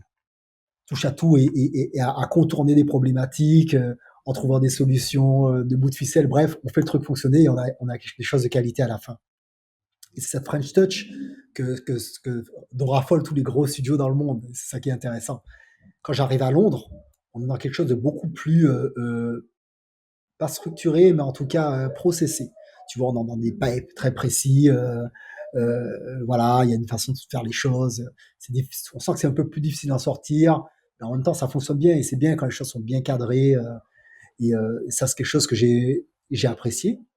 Et arrivé en Nouvelle-Zélande, à Wellington, à Weta Digital, j'étais surpris parce que j'avais l'impression d'être dans un petit studio parisien c'est à vrai? grosse échelle. Ouais, j'avais le sentiment, et pourtant ils ont des outils de pointe. Mais il y avait un peu ce côté où on te donne le plan, tu vas faire du lighting sur le plan, mais finalement tu te retrouves un petit peu à composer le plan, poser les trucs, l'arbre, on va le déplacer légèrement pour que ce soit mieux dans la scène. Tu touches un peu à tout, tu tweaks beaucoup les FX, tu tweaks les FX. Il y avait ce côté un peu très parisien, très français dans l'approche, qui m'a aussi plu, parce qu'on avait l'impression d'avoir une sorte de liberté dans la façon d'aborder le plan. Et puis avec beaucoup d'outils qui sont en développement, des outils qui marchent pas, ça fait des bugs, c'était totalement incroyable. En même temps, tout en étant hyper cadré, parce que c'est une machine de guerre, quoi. Faut que ça tombe. Et donc voilà. Mais c'était cool parce que j'ai découvert des outils incroyables. Là, encore une fois, on bosse avec des gens extrêmement talentueux. Donc j'apprends beaucoup en observant comment ils travaillent, à quelle vitesse ils vont tomber un plan, c'est-à-dire comment ils vont analyser, s'ils ont un lighting à faire, analyser le plan. Alors souvent, on récupère les plans avec une sorte de pre-lighting, mais l'analyser de telle manière à dire, bon ben voilà, je mets ça là, tu vois, je bouge tel paramètre de light ou j'ajoute telle lumière et ça fonctionne tout de suite. Et je sentais bien qu'au fur et à mesure, moi, des plans que j'avais à gérer, j'allais de plus en plus vite. Euh, c'est aussi terrible de voir qu'on peut être, je l'avais déjà vu à Londres, on peut être 4 mois sur le même plan et on se dit, mais attends, je veux dire, à un moment donné, il y a d'autres plans. Les gars, j'en peux plus de ce plan. Mais en fait, quand tu es 4 mois sur un plan, c'est parce qu'au départ, tu l'as presque validé. Et puis, du coup, on dit, ben non, ben finalement, ben là, il n'y avait pas de végétation, ben finalement, on va en mettre. Et que l'ajout de la végétation, ben, ça change tout. Il faut déjà que toi-même, tu la places pour que ça ait l'air esthétique. Tu refais ton lighting. Et puis, il y a des nouvelles phases de validation, etc.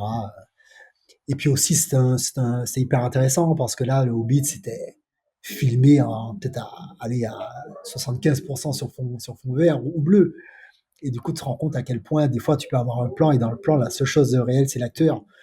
C'est l'acteur jusqu'au moment où il est attrapé par un troll et là, le plan est full CG, quoi. Et c'était vachement intéressant, hein, tu vois. Ou bien de se retrouver à composer un plan, notamment là, le plan où il y a l'affrontement avec le méchant dans ce mur de flammes. Et je me retrouve à composer le plan, mais vraiment selon ma sensibilité. Et de voir le réel qui dit que c'est un plan en slow motion. Et quand je mets les flammes en vitesse réelle parce que je me dis, je trouve qu'il se passe un truc. Et le superviseur, il me dit, mais non, ben, c'est pas bon. C'est pas bon parce que c'est censé être en haut ralenti. Je dis, ouais, ben, écoute, je sais pas, moi je crois que ça donnait quelque chose de sympa. Et le réel, il valide et tu fais oh yes, tu vois, parce que tu as mis un peu toi-même et que le réel a compris l'idée. Il s'est dit, mais ouais, ça donne une sorte de frénésie au plan alors qu'il est en slow motion. Et voilà. Donc voilà, et c'était vraiment chouette. J'ai aussi aimé observer comment ils abordent la production parce qu'à chaque fois, je me dis, mais comment t'as ils produisent quasiment les 3 films, la trilogie quasiment simultanément. Et je suis toujours impressionné de la capacité des Américains, euh, leurs compétences sur la production. Comment gérer de telles grosses productions sans mettre une pression de dingue sur les techniciens, quoi. Parce que souvent aussi, ce qui arrive, qu'on retrouve en France des fois, c'est que les prods ils arrivent et disent ouais, mais alors à ton plan, mais ça, tu vois, ils te mettent un peu la pression. Pas tout le temps, évidemment, heureusement, mais c'est déjà arrivé. Alors que là-bas, ça dit quoi sur ton plan? Tu dis ben voilà, j'ai tel problème. Ok, tu dis ah, c'est cool, ça y est, c'est tout.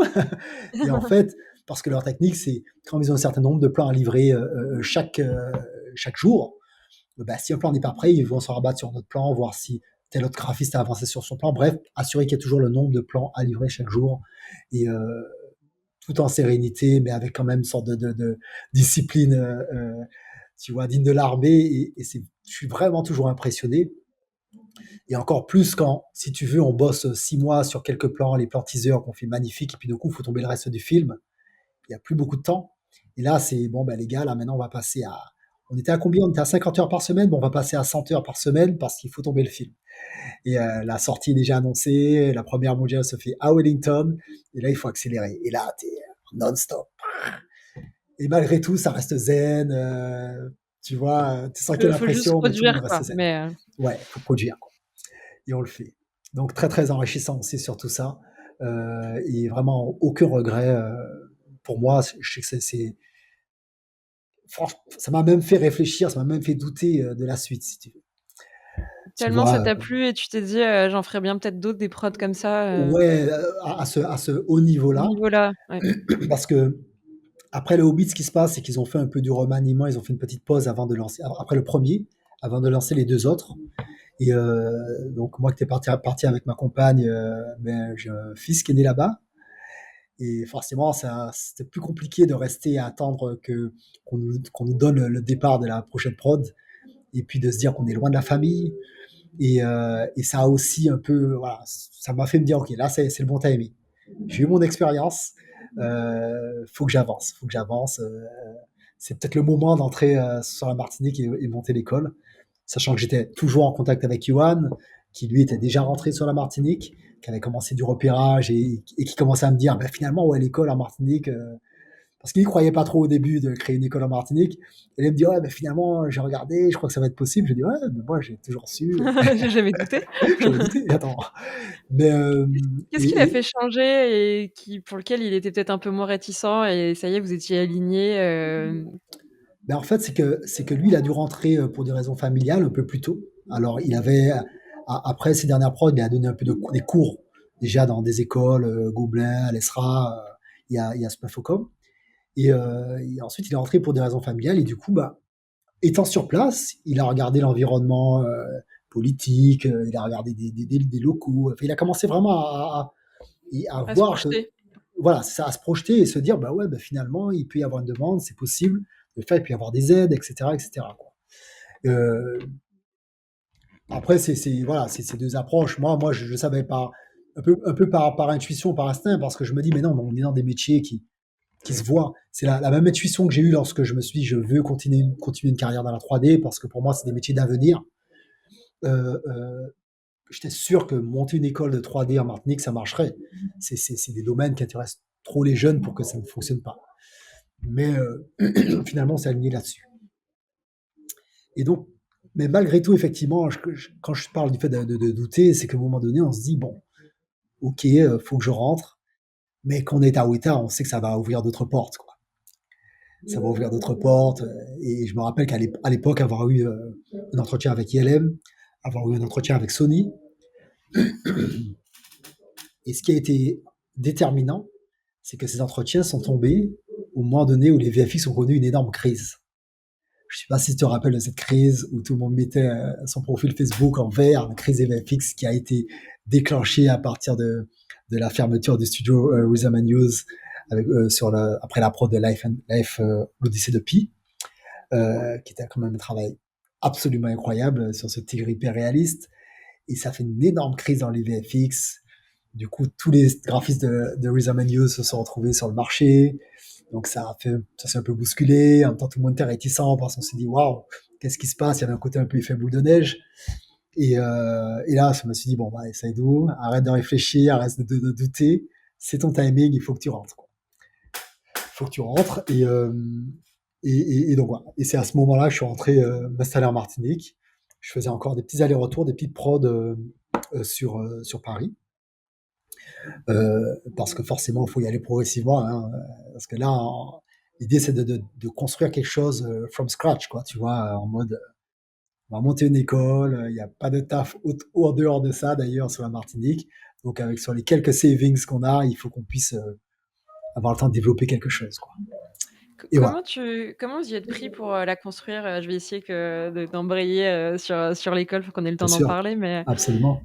comment vous vous y prenez pour la construire? Parce que pour le coup, tu l'as dit, vous êtes vraiment, from scratch. Qu'est-ce qui était le plus important pour vous? Quelles sont peut-être un peu les fondations et ce sur quoi vous vouliez clairement pas, passer à côté et vraiment le mettre en base en se disant: «Bon, s'il y a peut-être un truc qui doit rester, c'est ça» et derrière, il y a un peu des modules complémentaires ou tu vois des nouveautés ou des features qui arriveront, les années faisant mais l'école, son socle, c'est ça. Qu'est-ce que vous vouliez y mettre vraiment? Donc, si tu veux, nous, le point de départ, c'est que moi, déjà, sur la Nouvelle-Zélande, j'étais déjà très connecté avec la Martinique. Je me projetais aussi beaucoup. Et c'est vrai que je travaillais déjà sur un programme. Le fait d'avoir un peu touché à tous les postes finalement, d'être, comme je te dis, différents types de projets, mais surtout, en vrai, j'avais surtout un profil généraliste avant de vraiment dire je suis en lighting. Et encore, même à Londres, je faisais de l'environnement. Donc, j'ai vraiment fait un programme le plus complet possible. Et Johan aussi avait avancé de son côté aussi sur son programme, avec surtout la partie animation, parce que lui, il est animateur. Du coup, quand on s'est retrouvés, la partie de programme a été plutôt, encore une fois, assez instinctive, même dans la forme. Par contre, pour nous, ce qui était important tout de suite, c'est justement de contacter les CEO des établissements scolaires. On s'est dit, bon, il faut que, tu sais, un peu quand tu es en entreprise, tu fais ton étude de marché. Nous, notre étude de marché était ça. On a contacté les CEO, et on a exposé nos parcours en disant, voilà, on est de Martinique, on a vécu tout ça, on a boxé sur ce genre de film, et on revient.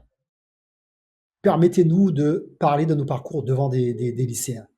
Et du coup, on s'est retrouvé à faire un tour, on a dû faire une dizaine d'établissements de lycées, à présenter nos parcours et pareil, évidemment, voir les étoiles dans les yeux des gamins quand on dit, ah, on a bossé sur Moi, je suis méchant, sur John Carter, Johan avait bossé sur Batman The Dark Knight, sur le Hobbit, et, et, et pour nous, ça a été quelque part non seulement notre étude de marché, qui n'est pas une vraie étude de marché, mais qui en même temps a été un peu le baromètre pour nous dire, OK, on ne s'est pas trompé, on les voyait venir vers nous à la fin, poser des questions, l'intérêt était là. Mais on savait qu'ils allaient rentrer chez eux, ils allaient en parler à leurs parents. Et donc ça, c'était en 2013. Et on s'est dit, bon, il faut qu'on ait ce côté un peu comme quand j'appelle les studios, je disais, est-ce qu'il y a un Nicolas dans la boîte? Il faut qu'on ait ce côté un peu, qu'on soit là où on ne nous attend pas. Ouais. Parce que sinon, ça va prendre des plombes, on va tomber dans un système administratif qui sont très ralentis parfois dans les îles, à attendre des financements ou je sais pas quoi. Et nous, la démarche a été de se dire, OK, voilà ce qu'on va faire. On va déjà annoncer l'ouverture de l'école sans avoir de locaux, sans avoir de matos. Par J'adore, contre, j'adore. à partir du moment, on s'est dit, à partir du moment où on a ne serait-ce que des parents intéressés, on sait qu'on est sur la bonne voie. Parce qu'évidemment, l'objectif, c'est de faire une école privée. Et ce qu'on a fait aussi, c'est on a réussi en s'alliant un CIO à venir sur un salon d'orientation avec des petits flyers qu'on a fait en mode, voilà, Parallèle 14, ouverture de Parallèle 14 à la rentrée prochaine. Et on a distribué ça à un max de jeunes. On a rencontré des jeunes, on a fait comme des sortes de pré-entretiens pour voir des jeunes qui faisaient de la vidéo, qui font du dessin, qui sont à fond motivés et tout. Et après, on a dû s'activer parce qu'il fallait trouver des locaux, il fallait trouver des machines. C'est bien beau Et d'annoncer l'ouverture, ouais, mais voilà, tu vois. Mais en même temps, c'est ce côté un peu start-up. En fait, avec le recul, je me dis, mais c'était complètement start-up. Et en fait, ce qu'on a fait, c'est qu'on s'est rapproché de la chambre de commerce de Martinique, qui ont tout un pôle formation. On leur a demandé de nous mettre à disposition certaines de leurs salles pour développer notre cycle initial. Ce qu'ils ont accepté parce qu'on était très contents, même si on sentait bien qu'ils voulaient bien nous se dire, OK, ils ont envie de proposer une formation 3D qu'on ferait nous. Et nous, on était en mode, en vrai, on va faire ça nous-mêmes, hein. On ne devient pas CCIM, hein. On est Parallèle 14. D'ailleurs, même le nom, l'idée, c'est qu'on voulait pas avoir un nom qui soit un sigle, tu vois, École supérieure caribéenne, ESC, je sais pas. On voulait vraiment un nom qui intrigue. C'était un peu à l'époque où 42 venait d'ouvrir. Et donc, on s'est dit, ah, ben c'est un génie ce mec, Xavier Niel, attends, 42, c'est génial. On va faire un truc de ce style. On est parti sur Parallèle 14. Et, euh, et donc, voilà. Et donc, on a démarré les cours effectivement dans les locaux de la CCIM, qui avaient des ordis pas très puissants. Mais on s'est dit, on a orienté le programme, on s'est dit, on va commencer par tous les cours théoriques. Les cours théoriques pour lesquels aussi on pourrait trouver de la ressource locale. Donc les cours de photo, les cours de vidéo, les cours de dessin, les cours de programmation, tout ça, on sait qu'on peut trouver des gens en Martinique pour assumer ces cours-là. Par contre, quand il s'agit de la 3D, il n'y avait que nous. Donc on s'est laissé un peu de temps pour trouver davantage de monde sur la 3D, mais on savait qu'on pouvait au moins démarrer le cursus avec un programme cohérent.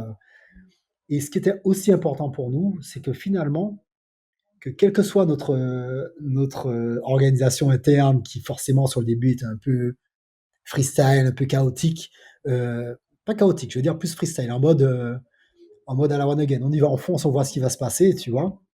On est tous les deux, Johan et moi, quand même assez organisés, assez structurés dans la façon dont on aborde les choses. Donc ça a été une force. On a aussi un troisième associé qui avait un peu de bouteille, qui a déjà monté des boîtes, qui était responsable informatique, qui était responsable des ressources humaines. Donc lui nous accompagnait sur des points précis. Mais dans toute cette organisation qui finalement était un peu presque illusoire, ce qu'on voulait, c'est que les parents et les étudiants, eux, ce qu'ils voient, c'est un résultat de qualité. Et effectivement, à la réunion de rentrée, on a la directrice de la CCIM dans une grande salle de réunion qui dit, bon, on est très heureux d'avoir cette formation qui se fait avec Parallèle 14. Ben, pour les parents, ça fait classe, quoi. C'est très concret, quoi, tu vois. Alors qu'en vrai, on avait un tout petit bureau à nous avec quelques dossiers. Et le jour où on a dû déménager, on a vu que tout tenait dans un ascenseur. On s'est dit, voilà, c'est ça, Parallèle 14. En fait, c'est juste des dossiers. On avait quasiment rien à nous, tu vois, véritablement. Donc c'était marrant. Mais en tout cas, voilà. Et du coup, la formation a démarré et bien démarré. Les jeunes étaient super contents. Et Mais puis au fur et à mesure, on s'est équipé, on a pris des ordinateurs en leasing. Et puis voilà, et au fur et à mesure des années, on a étoffé l'équipe des formateurs, on a commencé à pouvoir payer les gens, mais tout en assurant à côté de ça que la qualité de la prestation, de l'enseignement donné soit au top. En gros, on mettait tout ce qu'on avait appris au cours de nos parcours, on le partageait avec les jeunes pour que eux grandissent avec l'école. la 1re promo, ils avaient combien d'années, pour composer le cursus et un peu, j'allais dire tout apprendre, mais apprendre un bagage suffisant pour, derrière pouvoir bosser dans le milieu et s'en sortir? Alors en fait, notre réflexion était la suivante. On s'est dit, il y avait des écoles encore qui faisaient des cycles de 3 ans et d'autres de 5 ans.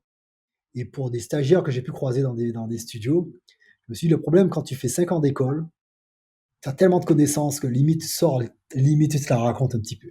Tu as l'impression d'être le roi, sauf que ce qu'on te donne à faire, c'est de la roto. 3 ans, c'est pas assez. Oui, non, c'est une réalité, c'est une réalité. Tous les trucs chiants, on te les donne à faire. Donc en fait, tu sors toi-même un peu dégoûté, tu vois. 3 ans, on a vu que c'était pas assez parce qu'il y a quand même beaucoup de choses à faire. Donc on a coupé la poire en deux.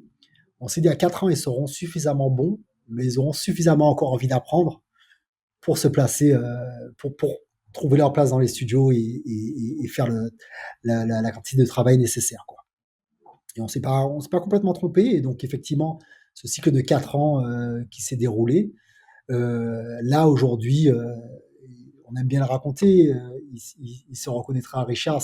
Richard, c'est un jeune, notre première promo, savoir qu'il fait partie de ceux que j'avais rencontrés dans ce fameux salon d'orientation, qui était tout réservé. Il me dit, ouais, je fais un peu de vidéo et tout, mais il sait pas quoi en faire. Et Richard a intégré l'école. Déjà, il s'est épanoui dans l'école. On l'a vu très vite prendre. Sa personnalité s'est renforcée, d'être très à l'aise, être un peu leader de sa classe, sortir parmi les deux premiers de sa promo.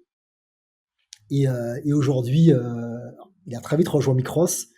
Micros, ils ont adoré bosser avec lui. Et quelques mois après, quand je dis quelques mois après, peut-être 9 mois après, il me dit: «Ouais, ben, je suis superviseur sur un projet». Et là, je dis: «Non, mais t'es sérieux?» J'avais les boules, j'ai dit: «Mais attends, moi, ça m'a pris 6 ans pour être superviseur sur un projet». Mais en vrai, évidemment, il avait déjà des compétences intrinsèques. Et évidemment, notre accompagnement a dû aussi jouer. Et je suis très heureux de savoir voilà, qu'aujourd'hui, il bosse à Micros, qu'il fait partie des bonnes ressources dans le studio et qui vient de Martinique, qui s'est formé en Martinique à Parallèle 14. C'est chouette comme première histoire, c'est aussi, des encouragements quand tu vois que ta première promo, tu as quelqu'un qui s'en sort aussi bien, qui est brillant, qui est recommandé par les studios, enfin, tu peux pas me souhaiter meilleure pub et surtout tu te dis: «Je me suis pas planté, l'enseignement qu'on diffuse, il est pas trop mauvais». La preuve. Ouais, ouais, c'est pas mal, bien qu'en réalité, il évolue, on essaie de l'améliorer en permanence. Heu, Aujourd'hui, on commence plus par les cours théoriques comme on l'avait fait au début. On attaque directement la 3D parce qu'il y a trop de choses à voir. Tu vois? Mais c'est vrai qu'on se dit, en tout cas, on espère que au delà de l'enseignement, parce qu'en fait, ce qu'on s'est rendu compte, c'est que dans les studios aujourd'hui, avant même les compétences techniques, ils demandent du savoir-être. Et c'est vrai que Richard, et pour savoir-être, c'est-à-dire il y a sa personnalité intrinsèque, mais il y a aussi tous les conseils qu'on va donner autour, toute ta préparation en se disant voilà comment ça va se passer, l'autonomie qu'on essaie de leur enseigner en disant ouais, faites des choses par vous-même. Voilà, quand ils arrivent chargés de tout ça, c'est déjà un vrai plus. Après, c'est des juniors, ils apprennent sur le terrain, mais quand ils ont développé de l'autonomie, ben, ils apprennent plus vite et du coup, quand ils ont faim, ça va encore plus vite. Ouais, il y a d'autres Voilà, compétences, qui gravitent un petit peu autour, qui sont pas que la technique, pas que la créativité, pas que liées à l'art, mais liées aussi à la personne en tant qu'humain, pour faire des gens qui vont exactement. s'intégrer, vachement plus facilement, aux équipes, mais aussi qui vont passer en entretien parce que tout simplement ils sont à l'aise pour présenter leur travail, Tout et à qu'ils fait. l'ont appris, au sein d'un cursus pendant des années, et ça devient un peu plus naturel et c'est plus le truc où tu es vachement stressé parce que tu le fais jamais. C'est clair, carrément. Là, tu viens un peu de nous expliquer que, bah, en créant cette école, toi, tu as apporté, aux Martiniquais ce que tu avais pas reçu quand tu avais Tout à voulu fait. faire ce genre d'études. Donc tu leur donnes et tu leur offres un peu, même si ça reste payant, un tremplin, pour qu'ils puissent s'intéresser et rentrer dans ce milieu. Hem, c'est que le début du tremplin parce qu'après, en réalité, ils se reconfrontent quand même à une barrière de essayer de trouver un studio, peut-être devoir bouger parce qu'il y a pas de gros studios en Martinique. Comment vous essayez peut-être de les accompagner sur la suite du tremplin pour que vraiment ils décollent et que, ce Bien soit sûr, la première étape, ce soit pas la dernière? tout à fait. Non, mais c'est-à-dire que nous, l'idée, alors, ce qu'il faut comprendre, si je dois même partir sur la genèse même de l'école, Ouais, vas-y. ouais, c'est que parce qu'effectivement, je parlais de cette fameuse crise des VFX qui a qui qui a fini de me convaincre que c'était le bon timing. Mais c'est vrai qu'on aurait pu commencer par créer un studio en se disant: «Bon, voilà, super, on fait un studio en Martinique, on fait des prods et cetera». Mais il y a eu des choses que déjà on se dit: «Bon, s'il y a un studio, il faut la main-d'œuvre, il faut la ressource». Mais c'est aussi de se dire que lorsqu'il y a eu cette crise, tu te réalises qu'un studio, c'est fragile, en fait. Parce que ça dépend des prods qui vont se présenter et si tout se passe bien. Et que par contre, l'école, c'est un modèle sûr, un modèle qui tient, un modèle qui va se répéter. Et c'est pour ça qu'à l'époque, de plus en plus de studios créaient une sorte de formation interne qui reliait les deux. Du coup, je me suis dit, mais non, mais nous, c'est un studio qu'on veut faire. Nous, c'est de la production, créer des films d'animation, made in Caraïbes. À la limite, ça nous plairait, évidemment. On s'est dit que si on va dans une stratégie de développement logique, il vaut mieux commencer par l'école et accompagner ces jeunes à eux-mêmes avoir une expérience.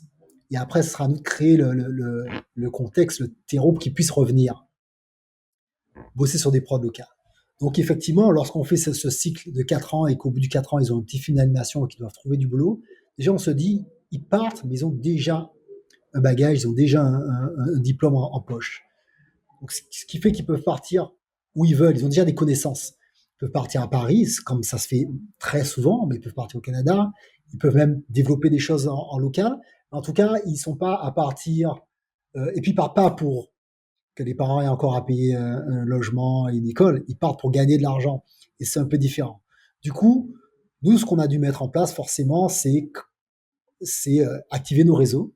Donc, nos réseaux qu'on active déjà pour le cursus, parce qu'on a effectivement beaucoup d'amis qui sont superviseurs dans pas mal de studios, qui interviennent. Cyril Martin avait fait un masterclass avec nous en rigging. On a eu Cédric Ménard, on a eu Erwan Baudet depuis Londres en FX, qui font des masterclass à distance. On a évidemment beaucoup de monde de Micros, Guillaume de Micros et Stéphane d'une studio Gearbox sur Canada.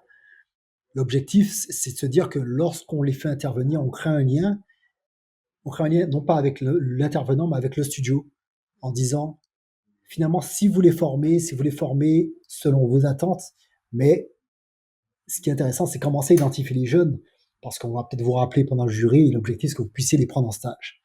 Et ce lien, en tout cas, déjà avec Micros, on a un lien très fort, avec Benoît Hall, le superviseur de studio, qui aujourd'hui nous a proposé de prendre chaque année 3 jeunes en stage, parce qu'il sait lui-même que c'est pas évident.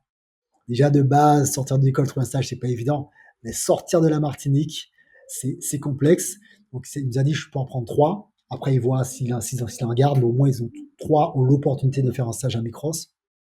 Et au fur et à mesure des années, on affine avec lui le programme de leurs interventions, mais le programme même global, pour assurer que quand les jeunes sortent, qu'ils soient calibrés pour intégrer le studio et que tout se passe bien, dans la mesure du possible.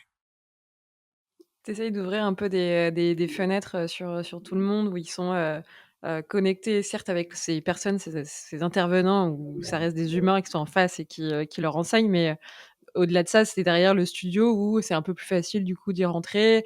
Ils ont aussi compris les attentes, c'est plus, abstrait mais beaucoup plus concret sur, Tout à fait. ce qu'ils devront ou pas, délivrer et puis comme tu le dis, votre réseau, ça aide aussi à en placer quelques-uns C'est ça. et ça aide pour, cette première barrière à la franchir ensemble, dans ce parcours de saut Absolument. d'obstacles.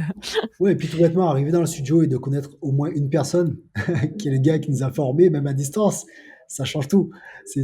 Ah oui, hein, Stéphane, ça va, et c'est parti, tu vois. Donc effectivement, voilà, tout. C'est pas évident. Et puis on les accompagne aussi, du coup, pour toute la partie administrative, pour se faire financer parfois le billet d'avion, trouver des logements là-bas, parce qu'il y a tout ça aussi à prendre en compte que ne Mmh. connaissent pas ceux qui vivent déjà sur Paris, par exemple, et qui vont dans un studio à Paris. Euh, donc, donc voilà, donc cet accompagnement, il est peut-être plus important pour nous que dans d'autres écoles, mais ça a du sens. Encore une Ah fois, oui, de c'est clair. voir, après Richard, là aujourd'hui, il y en a d'autres à Micros, des promos suivantes, et pour qui ça se passe très bien aussi. Et ça me fait plaisir de me dire, bon, ben, ça vaut le coup, ça vaut la peine de faire tout ça, parce que, voilà, on sait que ça donne l'opportunité à ces jeunes de vivre ce qu'on a vécu nous. Et pour nous, c'est ça la meilleure des récompenses à ce stade. Mmh et de ce que j'ai compris, aujourd'hui l'école c'est, la 1re brique que vous avez posée, mais en réalité, si, derrière vous pouvez un peu créer un écosystème, dont un studio, ce serait un peu l'idéal et le kiff pour, dynamiser et ramener, la production et de la 3D, vraiment aux Antilles. Oui, complètement, parce que c'est vrai que on a créé l'école et qu'on a lancé la communication pour l'école, il y a eu un truc assez marrant, c'est que c'était un article. Deux Martiniquais rentrent en Martinique, monter une école d'animation 3D. Et juste ça. Et en fait, c'était marrant parce que ça a fait un boom en termes de buzz. Tu vois, et on s'est retrouvé à être contacté par des gens de Miami, des gens de Shanghai et des gens de la Caraïbe, de partout. On dit waouh, mais qu'est-ce qui se passe? On fait une écoute encore, comme je te disais un peu en amont, tu vois, on fait juste une simple école. Mais parce qu'effectivement, ce qui se passe, c'est que on est la seule école de ce type, école privée de ce type dans le bassin caribéen. Tu vois, et je pense qu'on pourrait presque intégrer l'Amérique latine. Du coup, forcément, il y a quelque chose qui est assez en rupture. On arrive sur un terreau où c'est à la fois, ben, il y a un besoin. Parce que, encore une fois, cette jeune génération est très connectée, aime le cinéma d'animation, aime les jeux vidéo. Donc forcément, lorsqu'on arrive avec cette école, ça n'est plus juste qu'une petite école en Martinique, c'est l'école de 3D de bassin caribéen, tu vois. Et ça nous a amené à différents types de développement. Déjà aujourd'hui, on a mis en place, financé par des fonds européens, une collaboration avec une université à Trinidad qui a développé un cursus 3D. Aujourd'hui, on a co-construit une sorte de programme 3D avec cette université et certains de leurs intervenants bossent sur les films de nos étudiants notamment un designer de chez EA Games qui bosse que sur les films de nos étudiants, et nous on intervient sur leurs films, les films de leurs étudiants. On est aussi en train de monter un cluster de studios d'animation, puisqu'effectivement, on a mis en place un jeune studio, enfin, en tout cas, on est en train de travailler dessus, qui soit un peu au fait des derniers outils pour pouvoir répondre à faire des projets en outsourcing ou développer des projets originaux du bassin caribéen. Donc, on s'est mis dans un cluster avec un studio à Saint-Lucie et un autre à la Jamaïque. Donc, on essaie de créer une sorte de dynamique au niveau du bassin caribéen qui peut être un modèle qui se duplique, une dynamique qui soit, encore une fois, école-studio, parce que autant ces studios ont besoin de se former, ils ont besoin de faire des prestations, euh, mais nos étudiants aussi, pour nous, c'est important qu'ils soient proches de la réalité du terrain. Entre faire un film dans une école et puis du coup faire un film dans les conditions de studio, du petit studio parallèle 14, où là on leur dit non, là c'est pas les mêmes attentes, là la deadline elle est précise et ça fait notre type de pression, et du coup les outils, ils comprennent comment ça fonctionne, il y a le système de dailies, il y a toute une série d'éléments qui les préparent aussi davantage à pouvoir intégrer le marché du travail. Donc c'est un peu ça, toute cette ambition, et en se disant qu'effectivement, logiquement, si ce petit studio on arrive à le développer pour développer des productions internes, des séries ou autres, nos jeunes qui partiront, et on veut qu'ils partent, on veut qu'ils se fassent une expérience, leur propre expérience, et qui, au moins, ils pourront revenir. Mais tout comme n'importe quel studio pourrait les appeler, mais là, c'est en mode, ben, rentre chez toi 2 mois et tu bosses chez toi. Ce qui est jusqu'à présent pas possible. Ouais. Tu rentres pour bosser sur une prod chez toi, donc c'est un projet qui est made in Martinique, même si, comme pour Weta, il y aura des gens de partout dans le monde. Mais en tout cas, tu rentres chez toi et tu peux bosser de chez toi et repartir après si tu souhaites. Voilà. Donc c'est cet écosystème qu'on souhaite mettre en place, et cette synergie qu'on veut créer avec les jeunes et la 3D dans la Caraïbe. C'est chouette, hein. C'est un beau projet, faut juste encore du temps et beaucoup d'énergie pour le construire, mais mais en mettant peut-être les choses dans le bon ordre, comme tu l'as dit, c'est-à-dire en mettant l'école, en se réimplantant, en recommuniquant, hem et en ayant cette base, en fait, de gens qui sont formés, tu te donnes l'occasion que le studio, même s'il y a un contexte et il faut choper des projets, il puisse avoir des ressources et des gens qui sont, bah, sur le terrain, bons et déjà dans ce milieu-là et après, ça reste une étape dans leur parcours. Ils feront pas forcément toute leur vie en Martinique. Ils vont partir, ils vont revenir, mais ça existera et ça aura le mérite d'exister alors qu'aujourd'hui, tu pas le choix, quoi et comme toi et d'autres, vous avez dû partir, Tout à fait. mais on vous a pas laissé le choix. Tout à fait. Et d'ailleurs, une petite anecdote marrante que j'aime bien raconter, mais c'était pas marrant sur le coup. C'est lorsqu'on avait déjà monté l'école, je crois qu'on devait avoir peut-être 2 ans d'existence, où finalement, ces 2 ans où tu as une dizaine de familles, du coup, au bout de 2 ans, c'est une vingtaine de familles qui t'ont fait confiance, qui t'ont confié leurs jeunes pour que tu les formes, quand tu les aides à trouver du boulot. Donc, c'est pas rien. Je reçois un mail de DreamWorks qui me disent DreamWorks India, c'était, je crois, au Bangalore, je crois, je sais plus. Et ils me disent, voilà, on a trouvé ton profil, on cherche un superviseur pour le prochain Kung Fu Panda, on a pensé à toi, pour la faire court. Et franchement, c'était en décembre, elle me dit, franchement, si tu acceptais, je passerai un super Noël. Et là, je fais, ah tu vois, si tu veux, c'était dur. C'est-à-dire que je me dis, non, mais je rêve, quoi. Non, mais attends. Alors là, je vais voir ma compagne, chérie. Tu sais, le gars, quand même un gros doute. Tu devineras jamais. Le Bengala, il me dit, non, arrête, arrête, même pas un rêve, oublie, laisse tomber, quoi. Là, on est rentré en Martinique, t'as lancé ton truc. Mais, mais au-delà de ça, c'est vrai que c'était pas concevable pour moi. C'était difficile. J'ai mis des semaines à m'en remettre, pour être honnête. Mais j'ai dû lui dire non parce que quelque part, je me suis fait une promesse. Parce que forcément, on a mis une pause à nos carrières et comme je disais, bon, ça allait être répétitif, etc. Mais c'est quand même super grisant de bosser sur des grosses productions. Et je me suis toujours dit que le jour où je reprends la prod, que je rebosse sur une grosse production, ce sera une grosse production qu'on va développer en local depuis la Martinique et éventuellement avec notre réseau de studios caribéens. Mais voilà, c'est vraiment ça. Et du coup, c'est ce qui un peu me motive tous les jours à me dire il faut qu'on continue à développer l'école et la qualité des étudiants qui en sortent. Il faut aussi qu'on continue à structurer ce petit studio pour développer des choses de cette même qualité internationale qui pourront voyager et pour lesquels on n'aura pas honte de faire venir des gens des 4 coins du monde pour dire voilà, venez bosser dans le studio sur des belles productions. C'est une belle promesse qui va te donner un fil rouge et encore, bah, ton carburant et ta ligne de mire pour les prochaines années et pour insuffler encore beaucoup d'énergie, aux Antilles et dans le bassin caribéen donc Ouais, ça ouais, ouais, ça ça promet et c'est à suivre. à suivre. Hem, on va conclure, l'épisode ensemble, si tu veux Ouais, bien. super.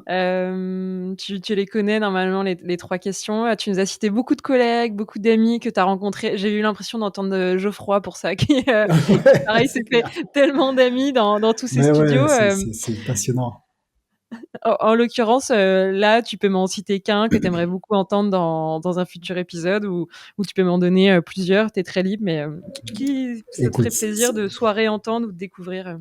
écoute, il y en a un que j'ai en tête, qui je vais profiter pour raconter cette anecdote qui m'avait amusé. C'est que quand je suis arrivé en Nouvelle-Zélande, heu, parmi mes premiers réflexes au bout de mes premiers jours, c'est de prendre un trombinoscope et de chercher son nom. C'est un gars qui s'appelle Karim Sahaï. Je crois pas que tu l'aies déjà reçu. Non, non, non, du tout. Karim Sahaï, savoir que c'est un Guadeloupéen et sauf que lui a rejoint Weta Digital quasiment dans les débuts il fait en tout cas, il faisait du compositing. Et il a bossé du coup sur Avatar, sur Les Trois Seigneurs des Anneaux, enfin sur toutes les grosses prods de Weta, quoi. Et si tu veux, en plus d'être spécialisé des VFX, il est photographe. Donc c'est un photographe qui fait de la photo partout dans le monde, photographe professionnel, c'est un des photographes officiels de Nouvelle-Zélande. Et je me rappelle du coup que quand je suis arrivé en Nouvelle-Zélande, j'ai cherché son nom. J'ai été le voir. Alors, faut savoir que Weta Digital, c'est quand même 14 bâtiments. Pour ceux qui savent pas, c'est quand même assez Avec ton grand. petit plan, bon. Voilà, non, j'ai pris ma voiture déjà. Et en fait, j'arrive, je débarque sur lui. Je dis salut Karim, ça y est, tu me connais pas, mais pour moi, tu es une légende. Et il fait waouh, c'est qui ce barjo qui vient me voir? Parce qu'effectivement, quand on était aux Antilles, quand on parlait 3D, il y avait toujours un gars qui disait mais il n'y a pas un Guadeloupéen là, je crois, il bossait sur. Toi, c'est toujours un peu vague, tu sais, le truc où tu dis, tu sais pas s'il existe vraiment, quoi, tu vois. Et en fait, j'ai rencontré Karim, qui est un gars adorable, et en plus d'être adorable et extrêmement talentueux. Aujourd'hui, il est plein en Nouvelle-Zélande, il est à ILM, il était superviseur sur je sais plus quel gros projet à ILM. Et figure-toi que Karim, mais je connais pas tous les détails de son histoire, et c'est pour ça que je pense que ça peut être intéressant, très enrichissant. Il a donné des cours en Norvège, et je sais que pour notre toute première promotion, lorsqu'on a gradué nos toutes premières promotions d'étudiants, je lui ai fait venir en Martinique et c'était le président du jury. Et j'étais super content parce que ça permettait aussi aux jeunes de se dire, en plus de nous, parce que bon, au bout de 4 ans, les étoiles sont parties, 4 ans, ils ont trimé, ouais, c'est ça, vous avez fait tel et tel film, mais bon, vous êtes plutôt les formateurs qui nous emmerdaient à nous pousser à finir le film.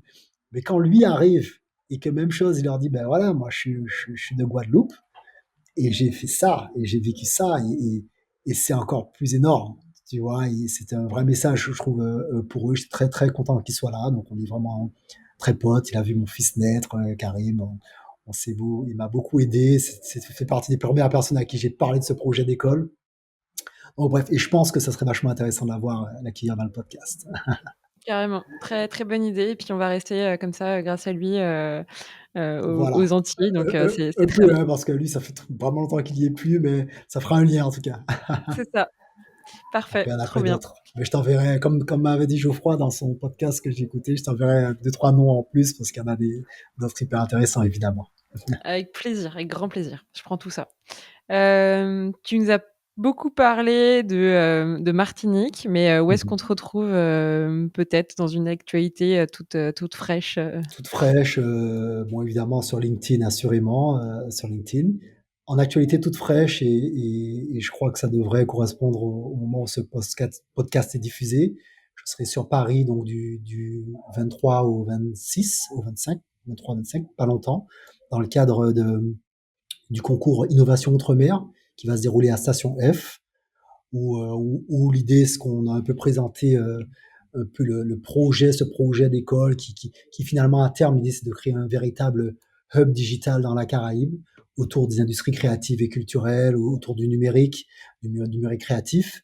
Et c'est pour ça que je parle beaucoup de connexion avec les îles, de liens entre la formation, la prestation, et, parce qu'on a vraiment envie de continuer à contribuer à la structuration d'une industrie dans le secteur, et avec un modèle qui soit agile mais aussi duplicable. Donc voilà, j'y serai dans ce cadre-là, et bah, s'il y en a qui passent par Station F, qui veulent venir assister à cette cérémonie, ça peut être marrant. On pourra peut-être échanger. Donc c'est la question que j'allais te poser, c'est ouvert au public? Si on veut passer, te voir à Station F, c'est C'est une bonne possible? question. Je sais pas si c'est vraiment ouvert au public, à vrai dire. Ça devrait l'être, parce que après, comme il y a les mesures sanitaires, en fait, ça complexifie tout. Et honnêtement, je sais que voilà, je sais que nous, on peut inviter du monde, mais je n'ai pas d'assurance que ce soit ouvert réellement au public. En revanche, en dehors de la cérémonie qui va se faire le soir, je serai à Station F toute la journée du 25 novembre, en mode networking. Donc, je dirais, il y a certainement moyen de se connecter. Et puis, encore une fois, je suis joignable, enfin, sur LinkedIn, je suis mon LinkedIn. Donc, voilà, Saïdou Carrément. Bernabé. Donc, avec plaisir. Bah, je mets tous les liens, à chaque fois en description, donc si vous avez un doute, vous Super. hésitez pas à cliquer et comme ça vous retrouverez Saïdou. Et puis, bah, si c'est ouvert, il y aura peut-être quelques curieux qui viendront faire ta connaissance, ce jour-là, donc tu nous Carrément. tiendras au courant. Avec plaisir. Et puis, pour, conclure ce podcast, j'aime bien vous lancer sur, le mot de la fin. Le mot de la fin, c'est, une conclusion, une punchline, une philosophie que tu t'appliques ou que tu donnes à tes étudiants. Tu es, très libre du format, c'est pas forcément un mot, hein, ça peut être une phrase. Ouais. Tu c'est très Toujours. libre du format. Ouais, ça marche. C'est toujours compliqué. En fait, tu m'as préparé aux questions. Malgré tout, j'ai pas encore la solution. Je pense que j'ai déjà un peu parlé de toute notre ambition et de ce qui me passionne finalement au quotidien aujourd'hui. Euh, je crois que ça bouge beaucoup aussi en ce moment dans l'industrie, de nouveaux logiciels, de nouvelles plateformes, maintenant on est dans le métaverse. Euh, un truc que j'ai tendance à dire des fois quand je signe ou quoi, parce que ça fait aussi partie de moi, c'est vers l'infini et au-delà. Voilà, ça c'est ce qui me porte, c'est cette petite phrase à la con de Toy Story, mais j'adore en fait. Je me dis, mais c'est tellement génial, vers l'infini et au-delà. Voilà, c'est ça que j'ai envie de dire pour finir. C'est pour nous envoyer des étoiles dans les yeux et nous mettre sur Voilà, une autre planète. Donc, c'est voilà, tout ce et sachant que qu'on... je souhaite que tu fasses pour, Merci. les Caraïbes et il y a de quoi monter une belle planète et un beau écosystème, dans cette mer. Ouais, En tout cas, c'est un beau projet qui est en train de se mettre en place. merci, Merci merci. Saïdou, d'avoir bien voulu te prêter au jeu et de t'être livré, pendant, cet épisode-là. Super. Merci à toi, merci de ton accueil. J'avoue que j'ai vu que tu as accueilli du beau monde là dans le podcast, donc ça m'a un petit peu mis la pression. Après, je crois que c'est toujours intéressant de partager un peu des expériences. Donc, bonne continuation à toi sur le podcast, et merci encore de m'avoir donné l'occasion voilà, de parler de tout ça. Bah, avec un grand plaisir, c'est un grand plaisir partagé et puis si, vous êtes encore là, c'est qu'a priori vous avez aussi pris du plaisir à nous écouter, à écouter le parcours de Saïdou. Je vous le dis à chaque fois, mais hésitez pas à partager l'épisode, en parler autour de vous et puis c'est pas déjà fait, à vous abonner. Il y a la chaîne YouTube aussi si vous voulez voir nos petites têtes qui existent donc essayez de voir un petit peu tout ce qui se fait autour de Gizmo et puis je vous rappelle l'apéro. Donc à la semaine prochaine avec un nouvel invité et à l'apéro Gizmo, pour ceux qui veulent se voir en vrai. Salut, ciao, à la semaine prochaine. Salut, Salut Saïdou. salut, à bientôt, bye bye.